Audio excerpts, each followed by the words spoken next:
Online आवाज आ रही है?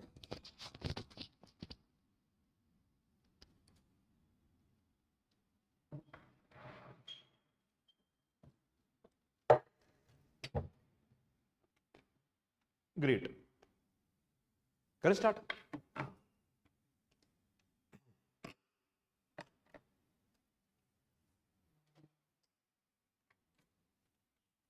ठीक है जी। सो इन द 15 लेक्चर्स, जो हमारे पास 15 लेक्चर्स हैं, तो 15 लेक्चर्स में will be discussing about polity. ठीक है, हम बात करेंगे इंडियन पॉलिटी की, जिसमें हम मेजरली फोकस करेंगे कॉन्स्टिट्यूशन ऑफ इंडिया के ऊपर। हम मेजरली फोकस करेंगे कॉन्स्टिट्यूशन ऑफ इंडिया के ऊपर। ठीक है जी। आपका नाम क्या मैम? अनन्या। ठीक है, तो हम मेजरली फोकस करेंगे कॉन्स्टिट्यूशन ऑफ इंडिया के ऊपर। ठीक है, तो मेरा नाम है अनुज शर्मा। ठीक है, और मैं पढ़ाता हूं polity, international relations and political science and international relations to the UPSC aspirant since last 7 to 8 years। ठीक है, तो 2016-17 से मैं ये पढ़ा रहा हूं। ठीक है, तो हम सारा का सारा जो है आपका कॉन्स्टिट्यूशन या पॉलिटी का पोर्शन जो है, इस कॉन्स्टिट्यूशन और पॉलिटी के पोर्शन को हम बिल्कुल बेसिक पर्सपेक्टिव से समझेंगे। ठीक है, बिल्कुल बेसिक पर्सपेक्टिव से समझेंगे, और इस तरह समझेंगे ताकि आपको हम क्लास में ही मैक्सिमम चीजें याद रहें। ठीक है, आपने बस एक चीज, दो चीजें करनी है। एक तो जो नोट्स आपको मिलेंगे क्लास के बाद जो है, या शाम तक आपके पोर्टल के ऊपर, जैसे भी ये व्हाट्सएप ग्रुप जो भी बना हुआ है आपका, ठीक है, वो एडमिन टीम हुआ आपको नोट्स भेज देगी। ठीक है, वो नोट्स जो है वो मैं आपको नोट्स भिजवा दूंगा शाम तक। और एक एक दो दिन से ट्राई करेंगे कि वो नोट्स आपको पहले मिल जाएं। ठीक है, ताकि क्लास में साइमल्टेनियसली आपको वो नोट्स आपके लिए पढ़ने आसान हो। ठीक है, तो आज क्या है, मंडे है ना? हाँ, तो वेंसडे के आसपास से वो थोड़ा सा हम सिंक्रोनाइज करके नोट्स मैं आपको पहले भिजवा दिया करूंगा। एक दो दिन जो है आपको नोट्स क्लास के बाद मिलेंगे। ठीक है, ऑनलाइन आपके साथ भी यही पैटर्न होगा, तो आपके लिए भी नोट्स जो है भिजवा दिए जाएंगे, ताकि आप उसको देख देख के साथ साथ समझ सको। राइट, तो जैसे हमने हिमाचल का पेपर आपने एनालाइज किया होगा, अभी तक तो डेट तो नहीं आई ना कि पेपर कब है। ठीक है, डेट तो अभी तक नहीं आई, पर जो भी हमने हिमाचल का पेपर एनालाइज किया है, एचपीएस का पेपर एनालाइज किया है, उसमें एक चीज जो हमें अलग लगी। आओ आओ, मैं तू तो पहले ही पढ़ा हूं मेरे से, तो दोबारा क्या करने आया है? संविधान तो संविधान है, अब संविधान हिमाचल के लिए अलग कैसे बनेगा यार? हम्म, हिमाचल की पॉलिटी मैं नहीं कराऊंगा, मैं संविधान पढ़ाऊंगा भाई। वो मैम कराएंगे। तेरी मर्जी यार, वैसे तो अलग क्या कराऊंगा मेरे को ये बता। तेरे लिए अलग संविधान लिखूं मैं बन जाऊं तेरी जिंदगी के बाबा साहेब? है, इसमें तो कम पढ़ाऊंगा, इसमें तो 15 दिन में कराऊंगा भाई। इसमें तो प्री पर्सपेक्टिव है ना, मेंस का तो क्लासेस बाद में चलेंगी, यहाँ पे तो प्री पर्सपेक्टिव में चलेगा है। तेरी मर्जी है, बैठ जा। ठीक है, तो जो भी हिमाचल के पेपर्स हमने एनालाइज किए थे, उसमें ये चीज निकल के आई कि हिमाचल में जो पेपर है वो थोड़ा फैक्चुअल किस्म का आता है। ठीक है, फैक्चुअल किस्म का आता है। अगर हम यूपीएससी के लेवल से बात करें तो यूपीएससी में थोड़ा एनालिटिकल होता है, इसमें थोड़ा फैक्चुअल किस्म का पेपर आता है। तो हमने उन्हीं चीजों के ऊपर ज्यादा फोकस करना है, जो फैक्चुअल किस्म की चीजें भी पेपर में पूछी जा सकती हैं। हालांकि मैं थोड़ा सा आपको एनालिटिकल पोर्शन भी समझा दूंगा साथ साथ। ठीक है, पर हम फैक्चुअल चीजों के ऊपर ज्यादा अगर फोकस करेंगे तो आपके एग्जाम पॉइंट ऑफ व्यू से ज्यादा अच्छा रहेगा आपके लिए। ठीक है, तो अगर हम बात करें, ये पीपीटी कहाँ गई? एक minute, just give me 1 minute.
चलो जी देखो,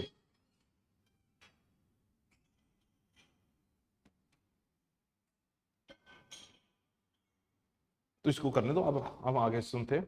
तो हम आज स्टार्ट करेंगे हिस्टोरिकल बैकग्राउंड से, ठीक है, कि किस तरह से जो भारत का संविधान है उसको बनाया गया, और ब्रिटिशर्स के सिस्टम के ऊपर, ब्रिटिशर्स के टाइम के ऊपर कौन कौन से ऐसे मेजर एक्ट थे जिन्होंने किसी ना किसी तरह गाये बिगाए भारत के संविधान को इंपैक्ट किया, और उसमें ऐसे कौन कौन से प्रोविजंस हैं जो इंडियन कॉन्स्टिट्यूशन के ऊपर इंपैक्ट डालते हैं। ठीक है, जो इंडियन कॉन्स्टिट्यूशन के ऊपर इंपैक्ट डालते हैं, हम उन चीजों को भी पढ़ेंगे।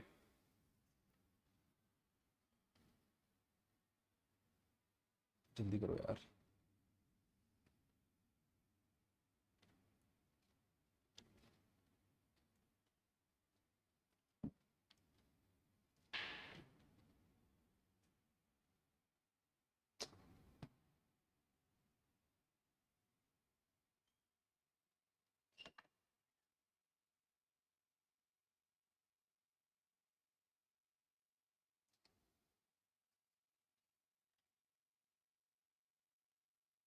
सर क्लास में आके सेट कर दो सर पहले। मैं मैं क्लास में आके सेट कर दो, वहां पे स्लो चल रहा है यार, जल्दी करो, बच्चे बैठे हैं सर।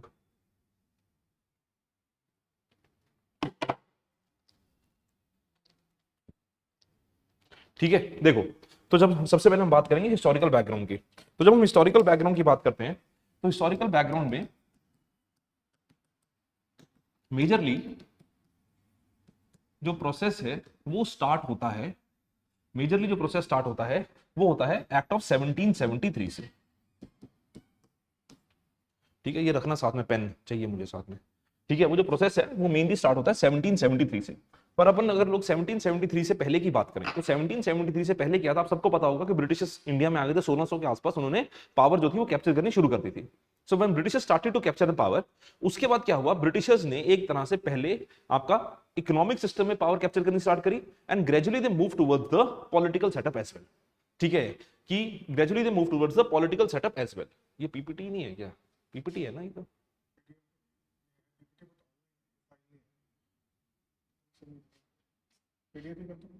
जो भी है कर दो फटाफट, और उसको संदीप को बोलो कि यार मैंने तो पीपीटी भेजी थी, इसको ठीक करे यार। पीपीटी भेजे आपको ना इसमें, तो आप उसको संदीप से बात करके करो पीपीटी करे। ठीक है, तब तक मैं इसको शुरू कर रहा हूँ, जल्दी करवाओ सुखविंदर जी प्लीज है। देखो, तो उससे पहले जो है ब्रिटिशर्स जो हैं वो इंडिया में आ चुके थे। तो 1600 के आसपास जब ब्रिटिशर्स इंडिया में आए, तो ग्रेजुअली उन्होंने इकोनॉमिक सेटअप के ऊपर अपना धावा बोलना शुरू करा। तो जब 1600 के आसपास ब्रिटिशर्स इंडिया में आए, so when around 1600 Britishers came into India, तो उस समय के ऊपर एक एक्ट आया, जिस एक्ट का नाम था चार्टर ऑफ 1600। एक्ट तो नहीं कहेंगे, इसको हम बोलते हैं रॉयल चार्टर ऑफ 1600। ठीक है, इसको हम बोलते हैं रॉयल चार्टर ऑफ 1600। देखो एक चीज मैं आपको बता दूं, अगर आप साथ साथ कुछ लिखना चाहो आप साथ साथ लिख सकते हो, कि वैसे तो मैक्सिमम चीजें आपकी उसमें नोट्स में आ जाएंगी, पर अगर आप जो मैं बोर्ड पे लिख रहा हूं, अगर आप वो साथ साथ बनाना चाहते हो आप बना सकते हो। ठीक है, ऐसी क्लासेस चलेंगी सारी की सारी, कि फ्लो चार्ट मेन सिस्टम में पढ़ाता हूं मैं, जितने भी मेरे से पढ़े में, जैसे ये पढ़ा भी हुआ है, इसको पता है कि मैं 99% चीजें फ्लो चार्ट में करवाता हूं, ताकि आपको बाद में रिवाइज करना आसान रहे। ठीक है, तो सबसे पहले जो है मामला शुरू होता है रॉयल चार्टर ऑफ 1600 से। अब जो रॉयल चार्टर ऑफ 1600 है ना, ये पहला ऐसा मेजर रॉयल चार्टर था, ऐसा पहला मेजर चार्टर था जिसमें ईस्ट इंडिया कंपनी को एक तरह से लेजिटिमाइजेशन दी गई, और उसके बेसिस के ऊपर जो ईस्ट इंडिया कंपनी थी उसको पावर दी गई वहां की हुकूमत के द्वारा से, या वहां के जो क्राउन के द्वारा से, कि सर आप इंडिया में जाके काम कर सकते हो। तो सबसे पहला चार्टर जो ईस्ट इंडिया कंपनी के पावर को एस्टेब्लिश करता है या सेटअप करता है, उसको बोलते हैं रॉयल चार्टर ऑफ 1600। अब इस रॉयल चार्टर ऑफ 1600 में क्या किया गया था, ईस्ट इंडिया कंपनी जो थी, east India company was given legislative power for 15 years. इसमें ईस्ट इंडिया कंपनी को लेजिस्लेटिव पावर दी गई थी 15 साल के लिए। ठीक है, अभी जो लेजिस्लेटिव पावर दी गई थी ना ईस्ट इंडिया कंपनी को, कि वो कानून बना सकता है, वो कानून बना सकता है और वो रूल्स बना सकता है, तो जो कानून और रूल्स बनाने की पावर ईस्ट इंडिया कंपनी को दी गई थी ना, वो लेजिस्लेटिव पावर या लॉज किसके ऊपर बनाएगा, वो लॉज बना सकता था सिर्फ उन लोगों के लिए जो उसके मेंबर्स हैं। तो जो उनके मेंबर्स हैं, जो ईस्ट इंडिया कंपनी में नौकरी करते हैं, जो कंपनी में नौकरी करते हैं, उनके लिए कानून बनाने की बात हो रही है। ये नहीं है कि जो सारे के सारे लोग इंडिया में हैं उनके लिए, सिर्फ और सिर्फ जो मेंबर्स हैं ईस्ट इंडिया कंपनी के, जो वहां पे काम करते हैं, उनके कानून बनाने की बात की जा रही है। अब कानून बनाए जाएंगे। अब कानून का तब तक फायदा नहीं है जब तक उसको इंप्लीमेंटेशन या उसकी पनिशमेंट की पावर नहीं आती। तो इसी में एस्टेब्लिश किया गया कि जो ये कानून बनाए जाएंगे, इन कानूनों को आपको इंप्लीमेंट भी करवाना है, और अगर कोई इसको नहीं मानता तो उसको पनिशमेंट भी दी जाएगी। ठीक है ना, क्योंकि देखो सर, जब तक कानून के साथ पनिशमेंट अटैच नहीं होती ना, जब तक लॉज के साथ वायलेशन ऑफ लॉज की पनिशमेंट अटैच नहीं होती, तब तक कोई आदमी लॉ नहीं मानता। ठीक है ना, आप सड़क पे बाइक चलाने जाओ, हेलमेट डालना कंपलसरी है, ठीक है, फिर भी लोग नहीं डालते। पर कब फटाफट देख के डालते, जब पुलिस वाले खड़े होते हैं। ठीक है ना, क्योंकि उनको जान का खतरा थोड़ी है, लोगों को थोड़ा था, उनको फ्रीडम चाहिए ना। वो कहते हैं क्या करनी है ऐसी जिंदगी जिसमें आजादी ना हो, इसलिए बिना हेलमेट के घूमेंगे। ठीक है, पर पुलिस को देख के डालते हैं, क्यों? डंडा पड़ेगा। ठीक है, तो ये सिंपल सा स्वभाव होता है लॉ का, लॉ इसी बेसिस के ऊपर बनता है। तो इसके लिए उन्होंने क्या करा, इसके लिए इस चार्टर के थ्रू बनाया गया एक general court. There was an establishment of general court. अभी ये जनरल कोर्ट जो था, this general court was basically in context of the formation और इंप्लीमेंटेशन ऑफ द लॉज। ये जो इंप्लीमेंटेशन ऑफ लॉज है, इन लॉज के लिए जनरल कोर्ट बनाया जाएगा कि अगर कोई लॉ को वायलेट करता है, उसको पनिशमेंट देने के लिए जनरल कोड बनाया जाएगा। Now the general code consisted of the general code included all members of the company और all the members of the company, कि जितने भी मेजर मेंबर्स हैं कंपनी के, all of them were the part of general code. Now other than the general code, out of the general code there was formation of what is known as court of directors. अभी जो court of directors है ना sir, ये court of director जो थे, these court of directors were the top decision makers who were given the responsibility to manage the business of the company. ठीक है, जो कोर्ट ऑफ डायरेक्टर्स है, these court of directors were given the responsibility, these were the top decision makers who were given the responsibility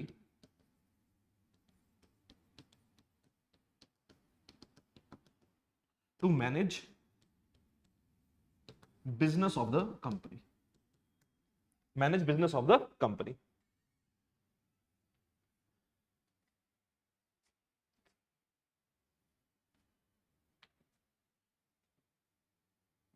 ठीक है, they were given the responsibility to manage the business of the company. So as they were given the responsibility to manage the business of the company, तो east India company जो थी वो court of directors के अंदर काम करनी शुरू करती गई। ठीक है, अब ऐसा नहीं था कि इसके बाद कोई इंपॉर्टेंट चार्टर नहीं आया। इसके बाद जो इंपॉर्टेंट चार्टर आया, जो हमारे हिसाब से इंपॉर्टेंट है, कॉन्स्टिट्यूशन के हिसाब से, पॉलिटी के हिसाब से इंपॉर्टेंट है, वो आता है 1661 में। वो आता 1661 में। तो जब 1661 के चार्टर की बात करते हैं, तो 1661 का चार्टर जो है वो किस चीज की बात करता है? वहां पे पहली बार एस्टेब्लिश किया गया, थैंक यू, वहां पहली बार एस्टेब्लिश किया गया क्या? अच्छा, 1661 का जो चार्टर था, वहां पे पहली बार एस्टेब्लिश किया गया the idea of governor and his council, जो चलता है 1947 तक। ठीक है, बीच में नाम बदलते रहते हैं, पर जो गवर्नर एंड द काउंसिल का कॉन्सेप्ट है, वो पहली बार 1661 में ही एस्टेब्लिश कर दिया गया। सो द चार्टर ऑफ 1661, इसने क्या किया? इसमें there was establishment of governor and his council. इसमें ये इंपॉर्टेंट है, establishment of governor and his council.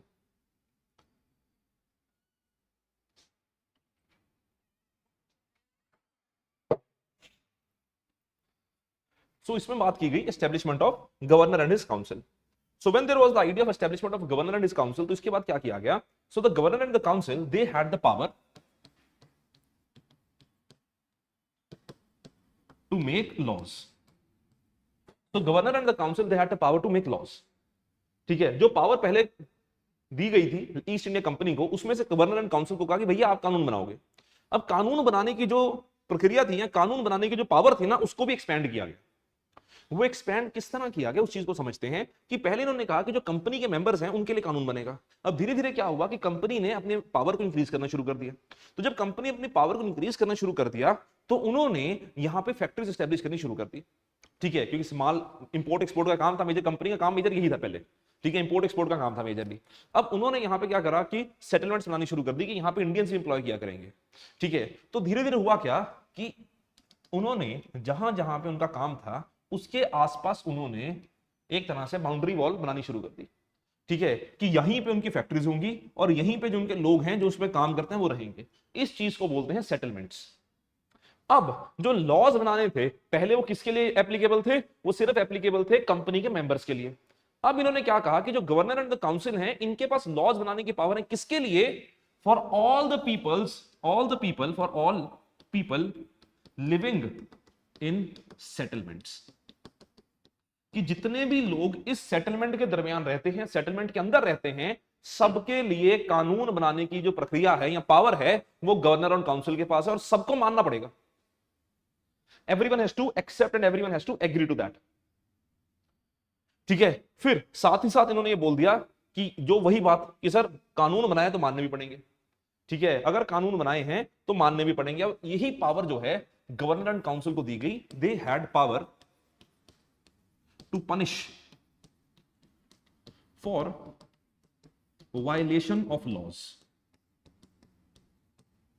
Both civil and criminal, कि जो भी आदमी इन लॉज को नहीं मानता उसके against governor and his council को पावर है to punish for violation of laws, both civil and criminal.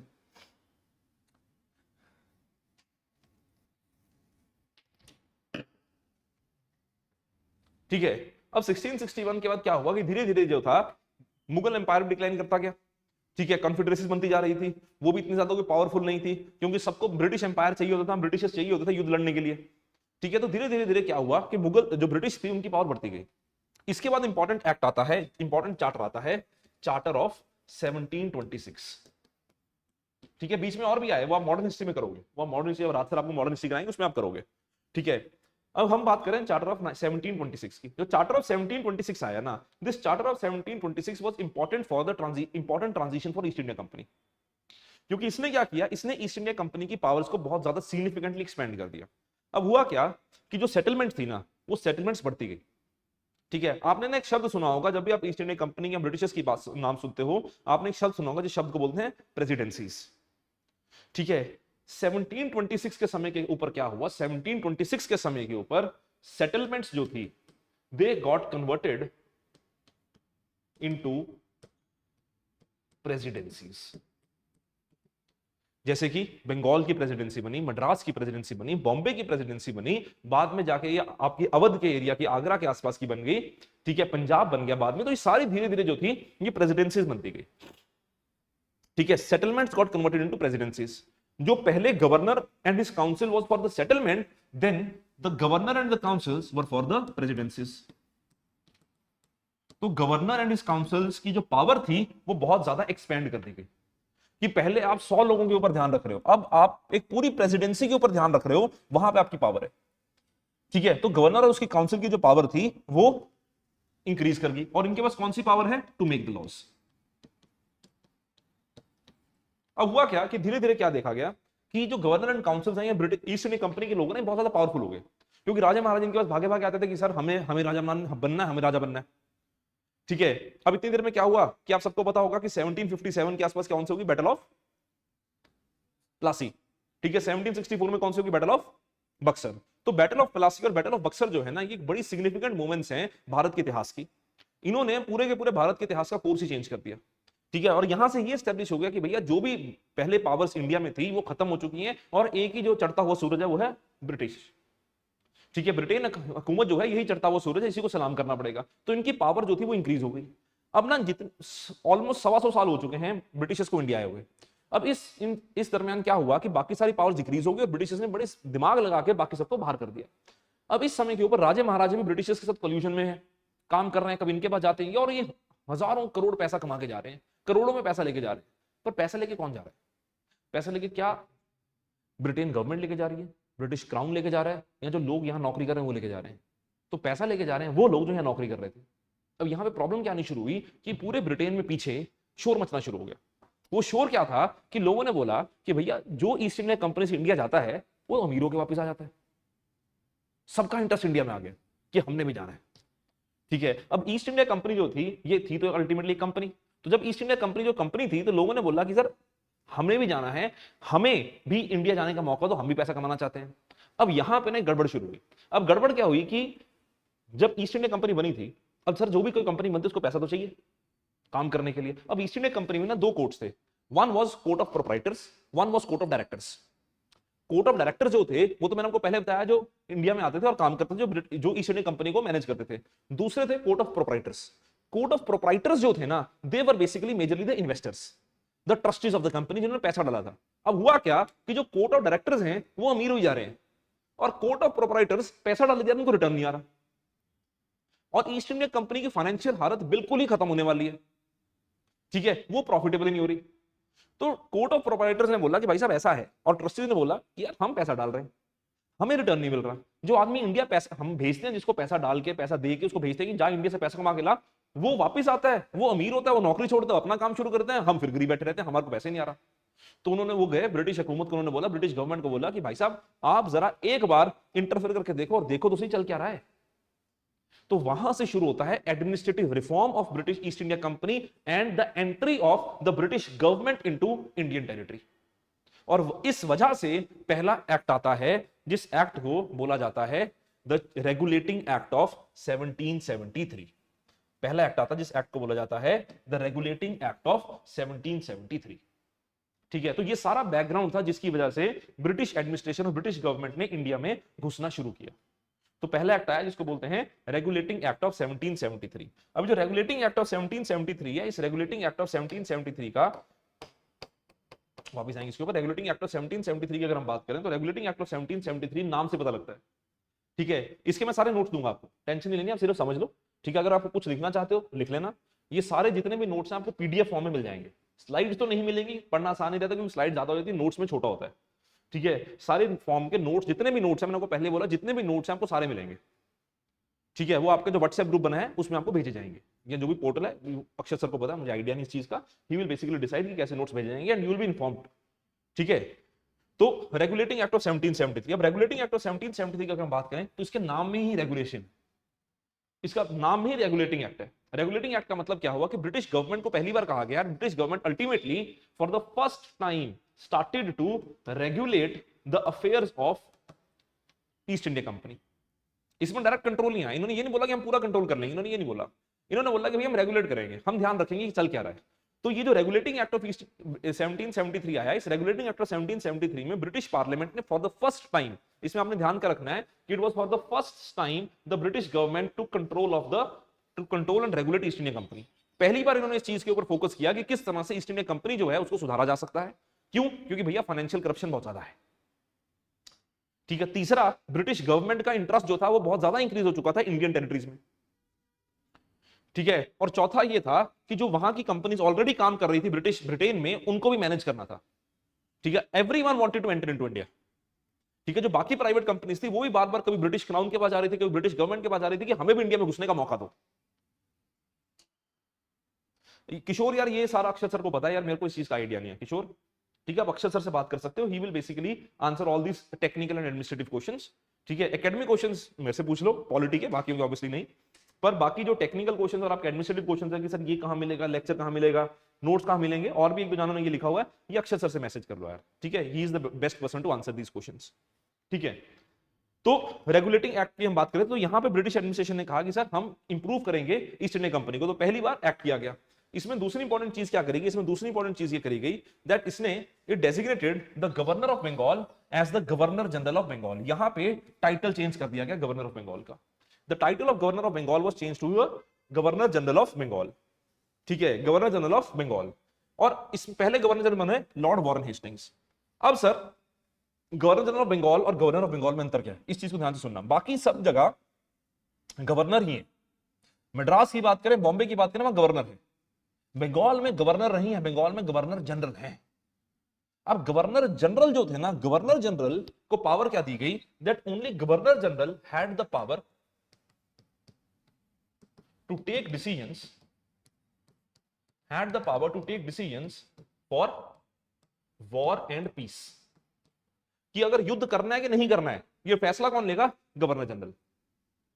क्योंकि होता पता क्या था कि अगर मद्रास की प्रेसिडेंसी के गवर्नर हैं वो जंग छेड़ लेते थे, ठीक है। आपने सबने नाम सुना होगा रॉबर्ट क्लाइव का, ठीक है। उन्होंने कई जगह भारत में जंग करी, वो जहां जाते थे वहां जंग छेड़ लेते थे और उससे ना पैसे लूटते थे, ठीक है। तो हुआ क्या कि कोई मद्रास में जंग लड़ रहा है, कोई बंगाल में जंग लड़ रहा है, कोई बॉम्बे में जंग लड़ रहा है, और पॉलिसीज भी डिफरेंट है। आपने सुना होगा, जब आप हिस्ट्री पढ़ोगे, आप पढ़ोगे पॉलिसी सुनोगे कि आप कहीं कभी सुनोगे रोहितवाड़ी सिस्टम आया था, शायद सुना भी आपने कभी ना कभी, रोहितवाड़ी सिस्टम आया था।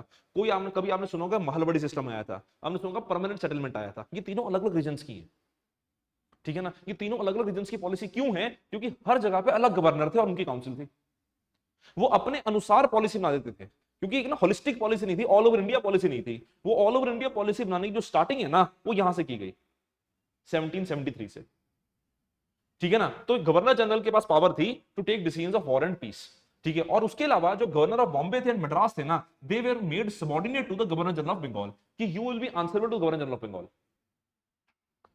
ठीक है। आप बराबर नहीं हो गवर्नर जनरल ऑफ बंगाल के, गवर्नर जनरल ऑफ बंगाल आपके बॉस हैं, so you shall be answerable to the governor general of Bengal. और तीसरा इसमें जो इंपॉर्टेंट चीज गई थी, फोर्थ इंपॉर्टेंट थिंग जिसमें किया गया था, it provided for the establishment of supreme court at Calcutta, ठीक है। सुप्रीम कोर्ट एट कैलकाटा ये पहली बार भारत में बनाया गया, जिसमें जो 1774 में एस्टेब्लिश किया गया था। तो इस चीज को याद रखना कि एचपीएस के अकॉर्डिंग ये छोटी छोटी जो फैक्चुअल चीजें होती हैं, कि एक्ट 1773 का था, एस्टेब्लिशमेंट 1774 की थी।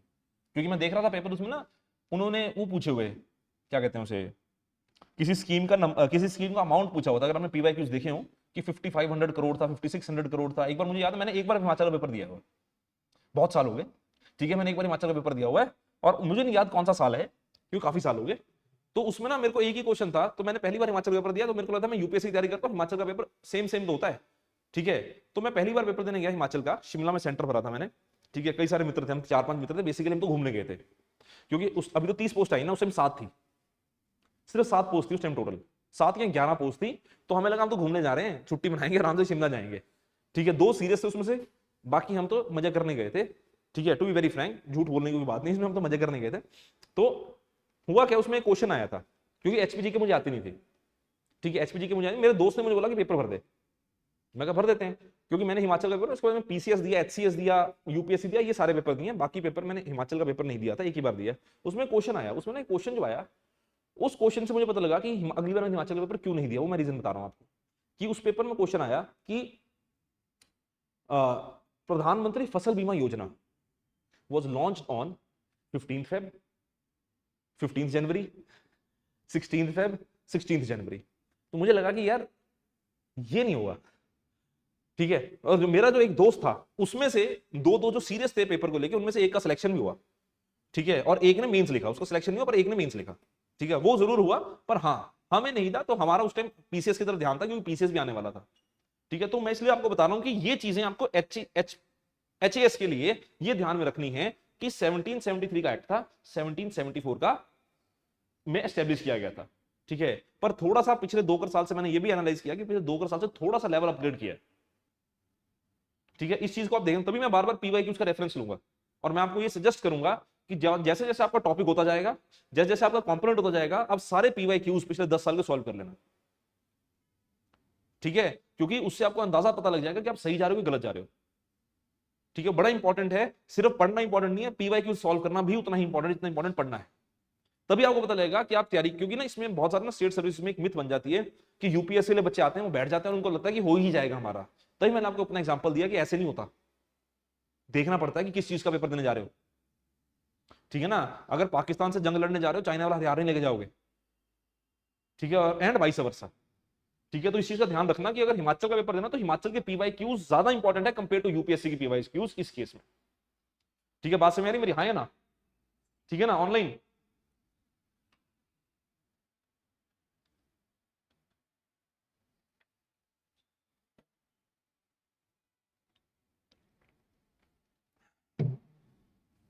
ठीक है, ठीक है जी।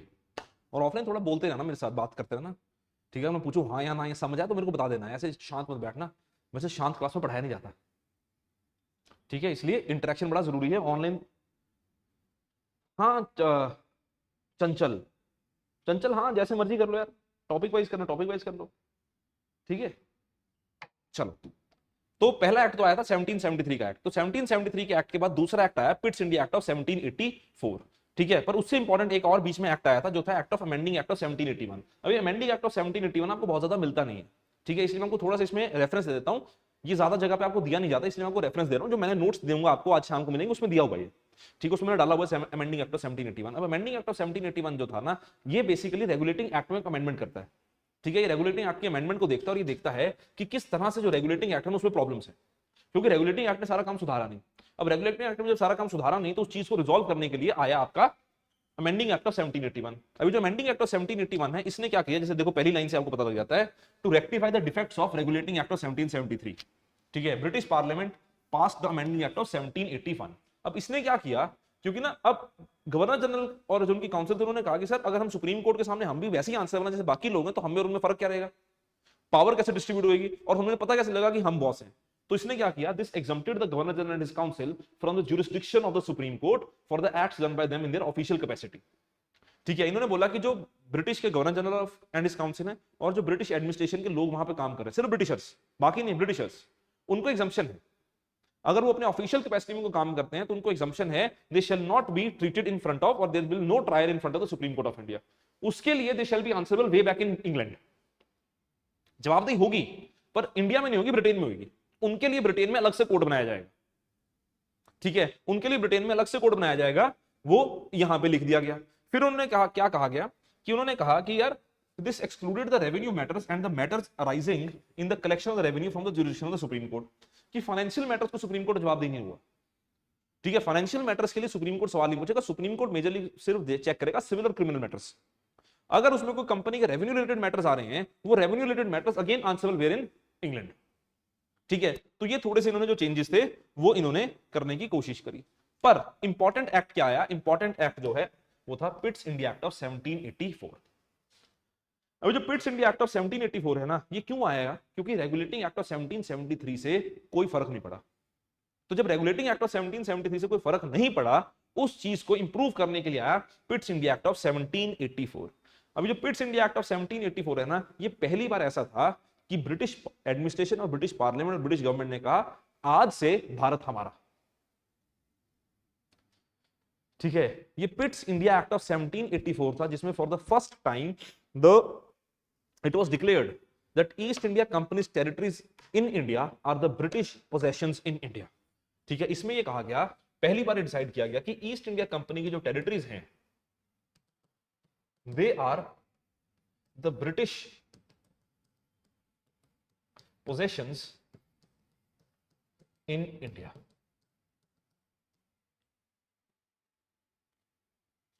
ठीक है, they are the British possessions in India। तो ये ऑफिशियल कंफर्मेशन होगी कि India is now British colony. सरकार ने लिख दिया, पार्लियामेंट ने पारित कर दिया इस चीज को, पार्लियामेंट पास दिस कि the East India company territories are the British possessions in India. ठीक है, अब इसमें इन्होंने क्या करा, इन्होंने यहां पे एक इंपॉर्टेंट चीज एस्टेब्लिश करी। याद रखना, यहां पे एक इंपॉर्टेंट चीज एस्टेब्लिश की गई जिसको कहते हैं the concept of dual government. ठीक है, ये ध्यान रखना, क्योंकि ना अक्सर ना लोग कंफ्यूज होते हैं दो चीजों में, एक डायरकी, दूसरा डुअल गवर्नमेंट। ठीक है, डायरकी मैं समझाऊंगा जब वो आएगा 1919 के आसपास। ठीक है, पर आपने कंफ्यूज ना, इसलिए मैं आपको पहले क्लैरिटी दे रहा हूं कि सबसे पहले है डुअल गवर्नमेंट।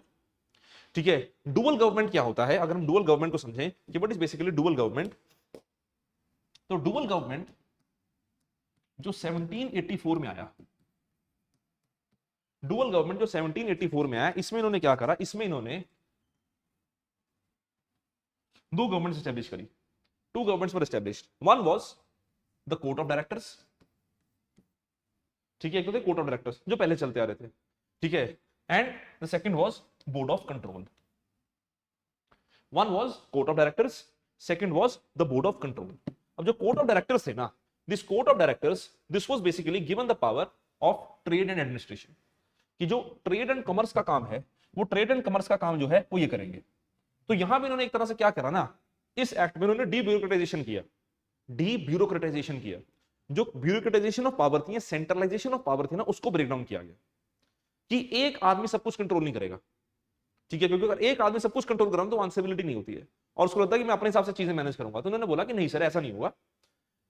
जो कोर्ट ऑफ डायरेक्टर्स हैं, they will basically be responsible और they have the power on trade and commerce related matters। They had the power on trade and commerce related matters, and board of control had the matters of civil and military affairs। So this is what is known as this is what is known as dual government। ये है dual government जो 1784 में आया, court of directors and board of control। court of directors is responsible for power on trade and commerce, board of control responsible for civil and military affairs. इस चीज को आप याद रखना, ठीक है, इस चीज को आप याद रखना, ठीक है जी।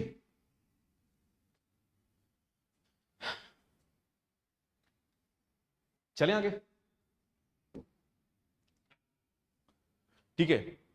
तो यहां पे यही लिखा हुआ है कि East India company came under direct control of British government and allowed for dual government.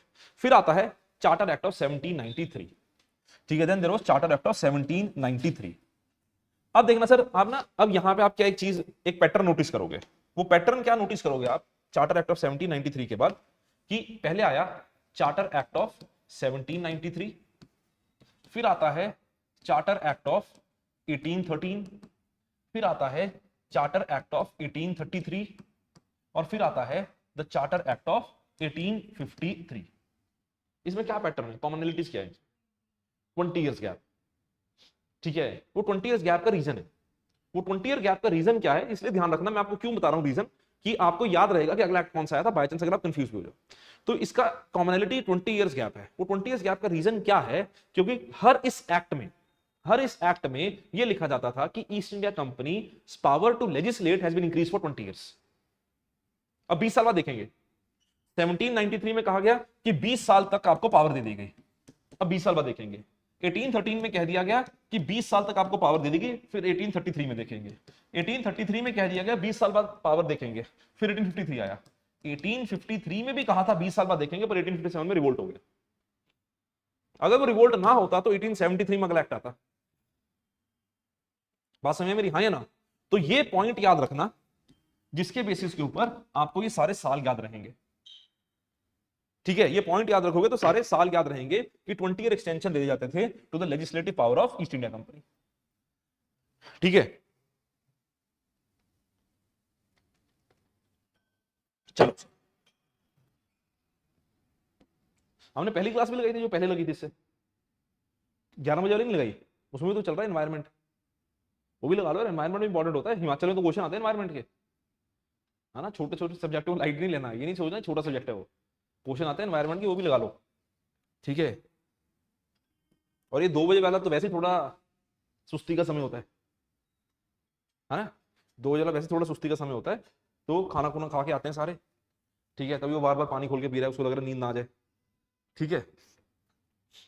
तो मैं बता देता हूँ, मेरी क्लास में एक सिंपल सा रूल है कि आप क्लास में चाय पानी कॉफी कॉफी सब ला सकते हो, मैं नहीं रोकता हूँ, ठीक है। खाने पीने का सामान भी ला सकते हो, मैं नहीं रोकता हूँ, ठीक है। अगर आपको लगता है कि यार हमने चिप्स खाने हैं क्लास में, सैंडविच खाना है, ठीक है, बिस्किट खाने हैं, कॉफी पीनी है, सब करो, मेरे को कोई फर्क नहीं पड़ता, ठीक है। बस मेरी क्लास में एक कंडीशन होती है कि जाते हो उठा के ले जाओ, कि कॉफी भी ये नहीं कप यहीं छोड़ गए, चाय भी ये नहीं यहीं कप छोड़ गए, जाते उठा के ले जाओ, इतना तो कर ही सकते हो अपने लिए, ठीक है। तो अगर किसी का मन है कि सर तो बोलेंगे हम तो कॉफी पियेंगे, है ना, कि तू नाच हम देख रहे हैं, तो अगर किसी का मन है तो आप कॉफी चाय क्लास में ला सकते हो, मेरी क्लास में कोई रोक टोक नहीं है, ठीक है। ये यूपीएससी वाले बच्चों को पता, तुम्हें बता दूं, क्योंकि तुम में से कईयों को पता नहीं होगा, इसलिए मैं तुम्हें बता रहा हूँ कि ये अलाउड है, ठीक है। तो जो तू पानी पी रहा है, कल से चाय भी ले आइए, कोई दिक्कत नहीं है ठीक है। देखो, तो चार्टर एक्ट ऑफ 1793 की अगर हम बात करें, तो जैसे सबसे पहले मैंने बात करी कि 20 साल की पावर दे दी गई, ठीक है। वो यहां पे लिखा है extended the trade monopoly of company for the 20 years for another 20 years. दूसरा, जो गवर्नर जनरल थे उनकी पावर को और एक्सपेंड किया गया, ठीक है। गवर्नर जनरल को पावर को और एक्सपेंड किया गया, और गवर्नर जनरल की पावर के अंदर ही सारी power of Bombay and Madras में डाल दी गई, ठीक है। उसके बाद इन्होंने क्या बोला कि जो commander in chief is not to be the member of governor general council unless he was so appointed. मतलब क्या है कमांडर इन चीफ का मतलब क्या है? The individual who is responsible for civil and military, जो युद्ध वगैरह करेगा, he is not the part of ex officio member of governor general council until and unless उसको स्पेसिफिकली अपॉइंट ना किया जाए, ठीक है। अंटिल अनलेस को कहा ना जाए कि हाँ भाई तू पार्टिसिपेट करेगा मीटिंग्स में, तब तो वो पार्टिसिपेट नहीं करेगा। तो यहीं से ना एक पैटर्न देखने को मिलता है आपको। वो पैटर्न क्या है कि ब्रिटिशर्स ने ग्रेजुअली पावर डिवाइड करना शुरू कर दिया, ठीक है। पावर डिवाइड करना शुरू कर दिया। अगले एक्ट में आपको पता लगेगा, एक दो एक्ट के बाद आपको पता लगेगा कि किस तरह से पावर को कंप्लीटली डिवाइड कर दिया, जो आज तक भारत में चलता है, ठीक है। आज तक भारत में चलता है कि सिविल और military powers are different, the governmental powers are different. Britishers ने वो शुरू कर दिया था पहले, ठीक है। फिर जो गवर्नमेंट की पावर्स हैं उनमें भी डिस्टिंक्शन जो है वो भी ब्रिटिश ने शुरू कर दी, वो मैं आपको आगे बताऊंगा वो कब आया, ठीक है। तो चार्टर एक्ट ऑफ 1793 में ये चीजें आई। इसके बाद चार्टर एक्ट ऑफ 1813। अब चार्टर एक्ट ऑफ 1813 क्या है ना, चार्टर एक्ट ऑफ 1813 से पहले ब्रिटिश में ना, ब्रिटेन में शोर मचना शुरू हो गया था। अब ब्रिटेन की जो कंपनीज थी उन्होंने बोलना शुरू कर दिया कि भैया हमने भी इंडिया जाना है, हमने भी धंधा करना है, पैसा कमाना है, क्योंकि जो इंडिया से वापस आ रहे पहले वो अमीर हो रहा है, अपनी कंपनी खोल रहा है, हमारा कॉम्पिटिटर बन जा रहा, हमने भी इंडिया जाना है। तो ब्रिटिश गवर्नमेंट के ऊपर बहुत ज्यादा प्रेशर था कि सर अगर आप फ्री ट्रेड की बात करते हो, अगर आप कैपिटलिज्म की बात करते हो, अगर आप फ्रीडम ऑफ प्रोफेशन की बात करते हो, तो हमें भी करना है। हमारे देश में चलो 1947 के आसपास आया, वहां पहले चल रहा था सारी चीजें, तो उन्होंने बोला सर हमें भी राइट है, हमने भी जाना है इंडिया। तो जब इंडिया जाने की बात आई तो उन्होंने कहा कि सर ठीक है आप भी इंडिया जाओ, पर चार्टर एक्ट ऑफ 1813 में इन्होंने क्या किया, इन्होंने जो ईस्ट इंडिया कंपनी है ना, इसकी ट्रेड मोनोपोली खत्म कर दी, इसकी ट्रेड मोनोपोली खत्म कर दी, एक्सेप्ट टू थिंग्स, दो चीजों के अलावा सारी ट्रेड मोनोपोली खत्म कर दी। पहला trade with China and second was trade in India with, और trade in tea with in India. ठीक है, trade in tea with India, क्योंकि हुआ क्या, ईस्ट इंडिया कंपनी ने कहा कि सर ऐसा है कि हमने बहुत युद्ध लड़ा चाइना के साथ, ठीक है, मुश्किल से चाइना में एंट्री मिली है, तो कुछ समय तो दो ताकि हम अपना पैसा रिकवर कर सकें, पहला।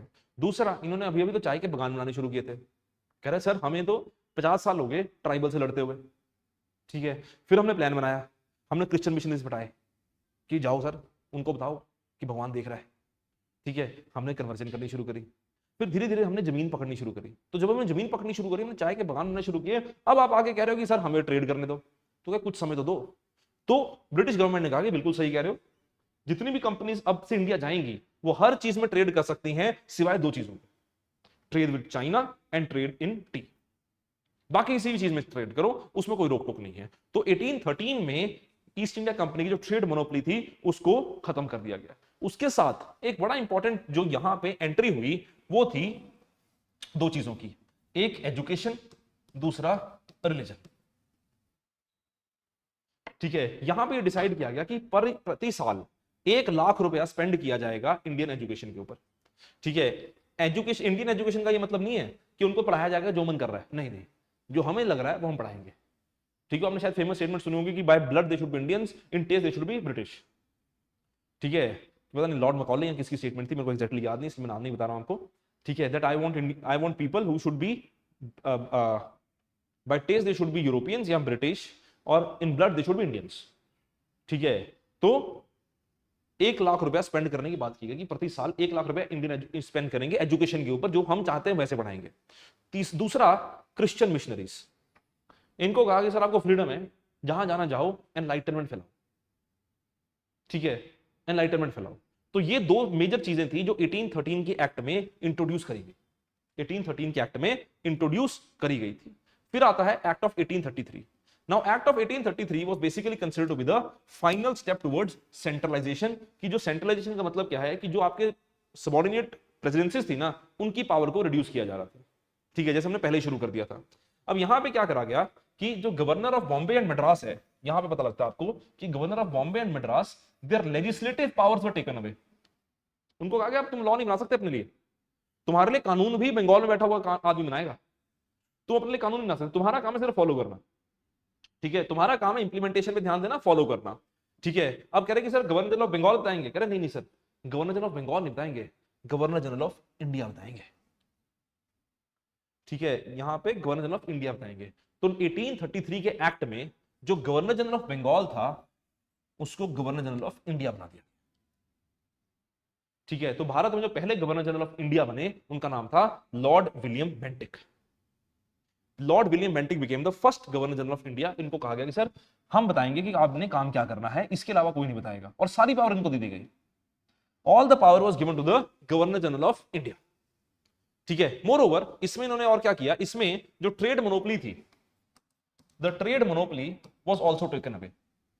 Trade monopoly was also taken away कि जो trade with China, trade with T है, वो भी खत्म कर दिया। अब सब कुछ सारे धंधा कर सकते हैं इंडिया में, जो मर्जी आओ, कोई दिक्कत की बात ही नहीं है। ठीक है, तीसरा इन्होंने क्या करा, इन्होंने कह दिया कि sir lord Macaulay was introduced as the law member, कि गवर्नर जनरल काउंसिल में एक लॉ मेंबर होंगे। वो लॉ मेंबर जो हैं वो उन पहले लॉ मेंबर कौन बने, लॉर्ड मैकॉले। ठीक है, Lord Macaulay is famous for Macaulay's minute. ठीक है, जो मैंने बताया ना education, spread of western education in India, वो लॉर्ड मैकॉले का आइडिया था। ठीक है, स्प्रेड ऑफ वेस्टर्न एजुकेशन का जो आइडिया है वो लॉर्ड मैकॉले का आइडिया था। आप घर वैसे भी आप मॉडर्न में पढ़ोगे, पर फिर भी अगर आप चेक करना, आप जाके चेक करना कि व्हाट इज मैकॉलेज मिनट। ठीक है, उसमें आपको पता लग जाएगा कि इनका आइडिया क्या है। And is very famous for in India during the British time for Macaulay's minute. ठीक है, मैकॉलेज मिनट, तो वो जाके देखना। तो 1833 में ये हुआ। अब 1833 में जब मैंने बताया, फिर आपको पता है कि 1833 के बाद क्या होगा। 1833 के बाद हमने मूव किया किस तरफ, 1853 की तरफ। ठीक है, वी मूव टुवर्ड्स 1853। अब 1853 की जब तरफ हमने जब मूव किया, तो अगेन मैंने कहा था कि 20 साल के लिए पावर दी जाएगी। 1833 में पावर दी गई 20 साल के लिए, 1853 में पावर दी गई 20 साल के लिए। अब 1853 में एक बड़ी इंपॉर्टेंट चीज इंट्रोड्यूस की गई जो आज तक हम इंडिया में यूज करते हैं। उस चीज को बोलते हैं the concept of institutional specialization. ठीक है, मैं समझाता हूं आपको, लिखा भी है नोट्स में, मैं आपको समझाता हूं कि what is basically the concept of institutional specialisation.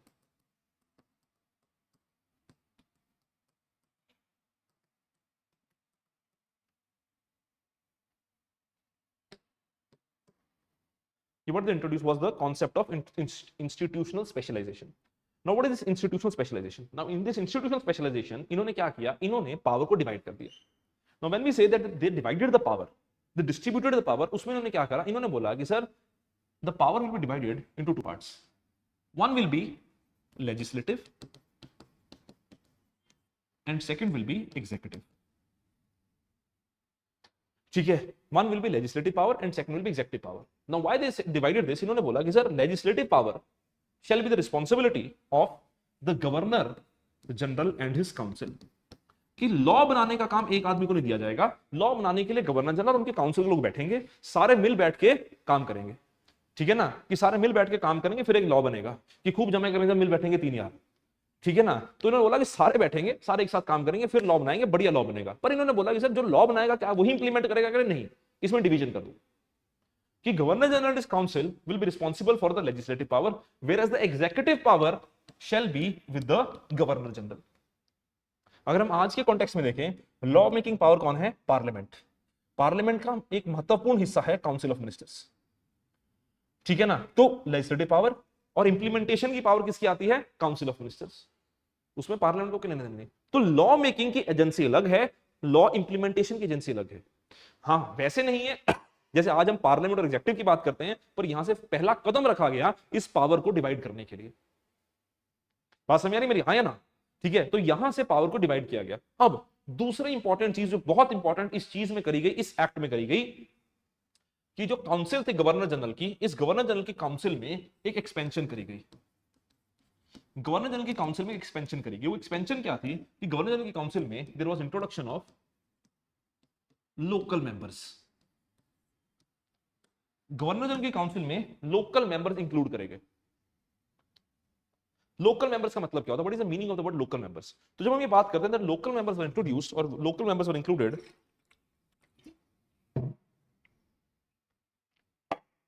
कि देखो गवर्नर जनरल ऑफ इंडिया ने पूरे इंडिया के लिए लॉ बनाने।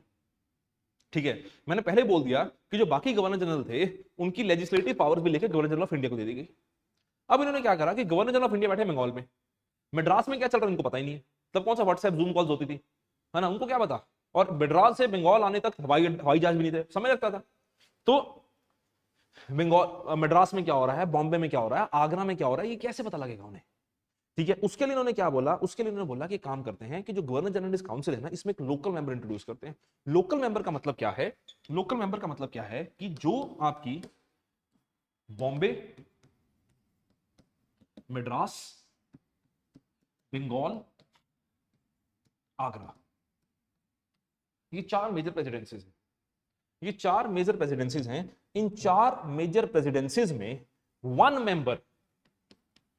Member from the governor of these councils shall be the member of the governor general of India and his councils। कि मतलब क्या है कि बॉम्बे का जो गवर्नर है उसकी काउंसिल में से एक आदमी इंडिया के गवर्नर जनरल ऑफ इंडिया की काउंसिल का मेंबर होगा। सिमिलरली बॉम्बे के लिए, सिमिलरली मद्रास के लिए, सिमिलरली बंगाल के लिए, ताकि जब governor general of India Bengal में बैठ के कानून बना रहे हैं तो मद्रास वाला आदमी बोल सके कि सर मद्रास में ये इंपैक्ट होगा, हमें इस तरह का कानून चाहिए। बंगाल वाला बता सके सर बंगाल में ये होगा, आगरा वाला बता सके आगरा में ये होगा, बॉम्बे वाला बता सके बॉम्बे में ये होगा। तो इसको बोलते हैं लोकल रिप्रेजेंटेशन। इलेक्शन नहीं है, एक आदमी निकाल के बता देंगे ताकि वो ये बता पाए कि सर क्या इंपैक्ट होगा। ये बड़ा इंपॉर्टेंट, पहली बार इनिशिएटिव ऐसा लिया गया था कि लोकल मेंबर्स और लोकल रिप्रेजेंटेशन वाज इंक्लूडेड। ठीक है, जिसको बोलते हैं लोकल मेंबर्स या फिर local representation, which was made the part of governor general and his council. बात समझ मेरी? हाँ ना? ठीक है जी, ऑनलाइन यहां तक कोई डाउट किसी को?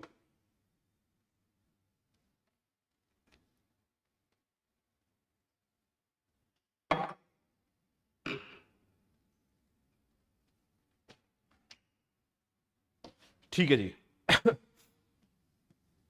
फिर आता है गवर्नमेंट ऑफ इंडिया 1858। 4 साल बाद रिवोल्ट हो गया सर। 1853 में उन्होंने सपने सजाए थे 20 साल के, 4 साल में विद्रोह हो गया, 1857 में विद्रोह हो गया। ठीक है, जब 1857 में विद्रोह हुआ, ये ज्यादा लाइट ये दिख रहा है तुम्हें? ऑनलाइन को नहीं दिख रहा ये? हाँ देख लिया मैंने, देख लिया तुम्हारा मैसेज कि तुम्हें दिख नहीं रहा है। ठीक है, ज्यादा लाइट हो गया, पता नहीं क्या होगा एकदम से, वो वाली स्लाइड पता नहीं क्यों नहीं दिख रही है। ठीक है कोई बात नहीं, मैं समझा देता हूँ, इसको टेंशन मत लो। ठीक है, मैं समझा दूंगा सर, टेंशन मत लो इस चीज को। वो वाली स्लाइड पता नहीं क्यों नहीं दिख रही, ये दिख रही है तुम्हें। ठीक है, हम बात करते हैं 1858 की, मैं बात कर रहा हूँ। ठीक है कोई बात नहीं, तो हम बात करते हैं 1858 की। तो जब government of good governance act, इसको नाम दिया गया good governance act 1858। Good governance act 1858। तो जब गुड गवर्नेंस एक्ट 1858 की बात करें, तो गुड गवर्नेंस एक्ट 1858 में यह देखा गया कि ब्रिटिश एडमिनिस्ट्रेशन ने रिलाई करा कि भाई ऐसा है कि इंडिया वालों को ना कोई छोड़ो सारी बातें, कोई इनके अमेंडमेंट अमेंडमेंट की, क्योंकि ना ये कहा गया कि सर कि हमने इनके रिलीजन में इंटरफेयर किया, लोगों ने रिवोल्ट कर दिया, हमने सुधारने की कोशिश की, रिवोल्ट कर दिया। ऐसा जो प्रेजेंट किया गया, सत्य क्या है वो हमें नहीं पता, सत्य अलग चीज है, सत्य अलग अलग सबकी कहानियां हैं, सबके अलग अलग किस्से हैं। हम बेसिक बात करें कि ब्रिटिशर्स ने क्या निष्कर्ष निकाला। ब्रिटिश कहते जैसे करने दो, पैसा कमाओ और एंजॉय करो, कोई टेंशन की बात नहीं है। तो उन्होंने गुड गवर्नेंस एक्ट में क्या बोला, इन्होंने गुड गवर्नेंस एक्ट में बोल दिया कि भाई देखो ऐसा है कि आज के बाद रूल ऑफ कंपनी नहीं होगा, कंपनी से दिक्कत है ना, कंपनी उड़ा देते हैं बीच में। रिवोल्ट किसके खिलाफ हुआ? ईस्ट इंडिया कंपनी के खिलाफ। तो उन्होंने बोला कंपनी खत्म कर दो। तो उन्होंने क्या बोला गुड गवर्नेंस एक्ट ऑफ 1858 में, कह रहे कि ईस्ट इंडिया कंपनी खत्म करो, आज के बाद British crown will take all the decisions. तो सारी पावर ब्रिटिश क्राउन ने ले ली।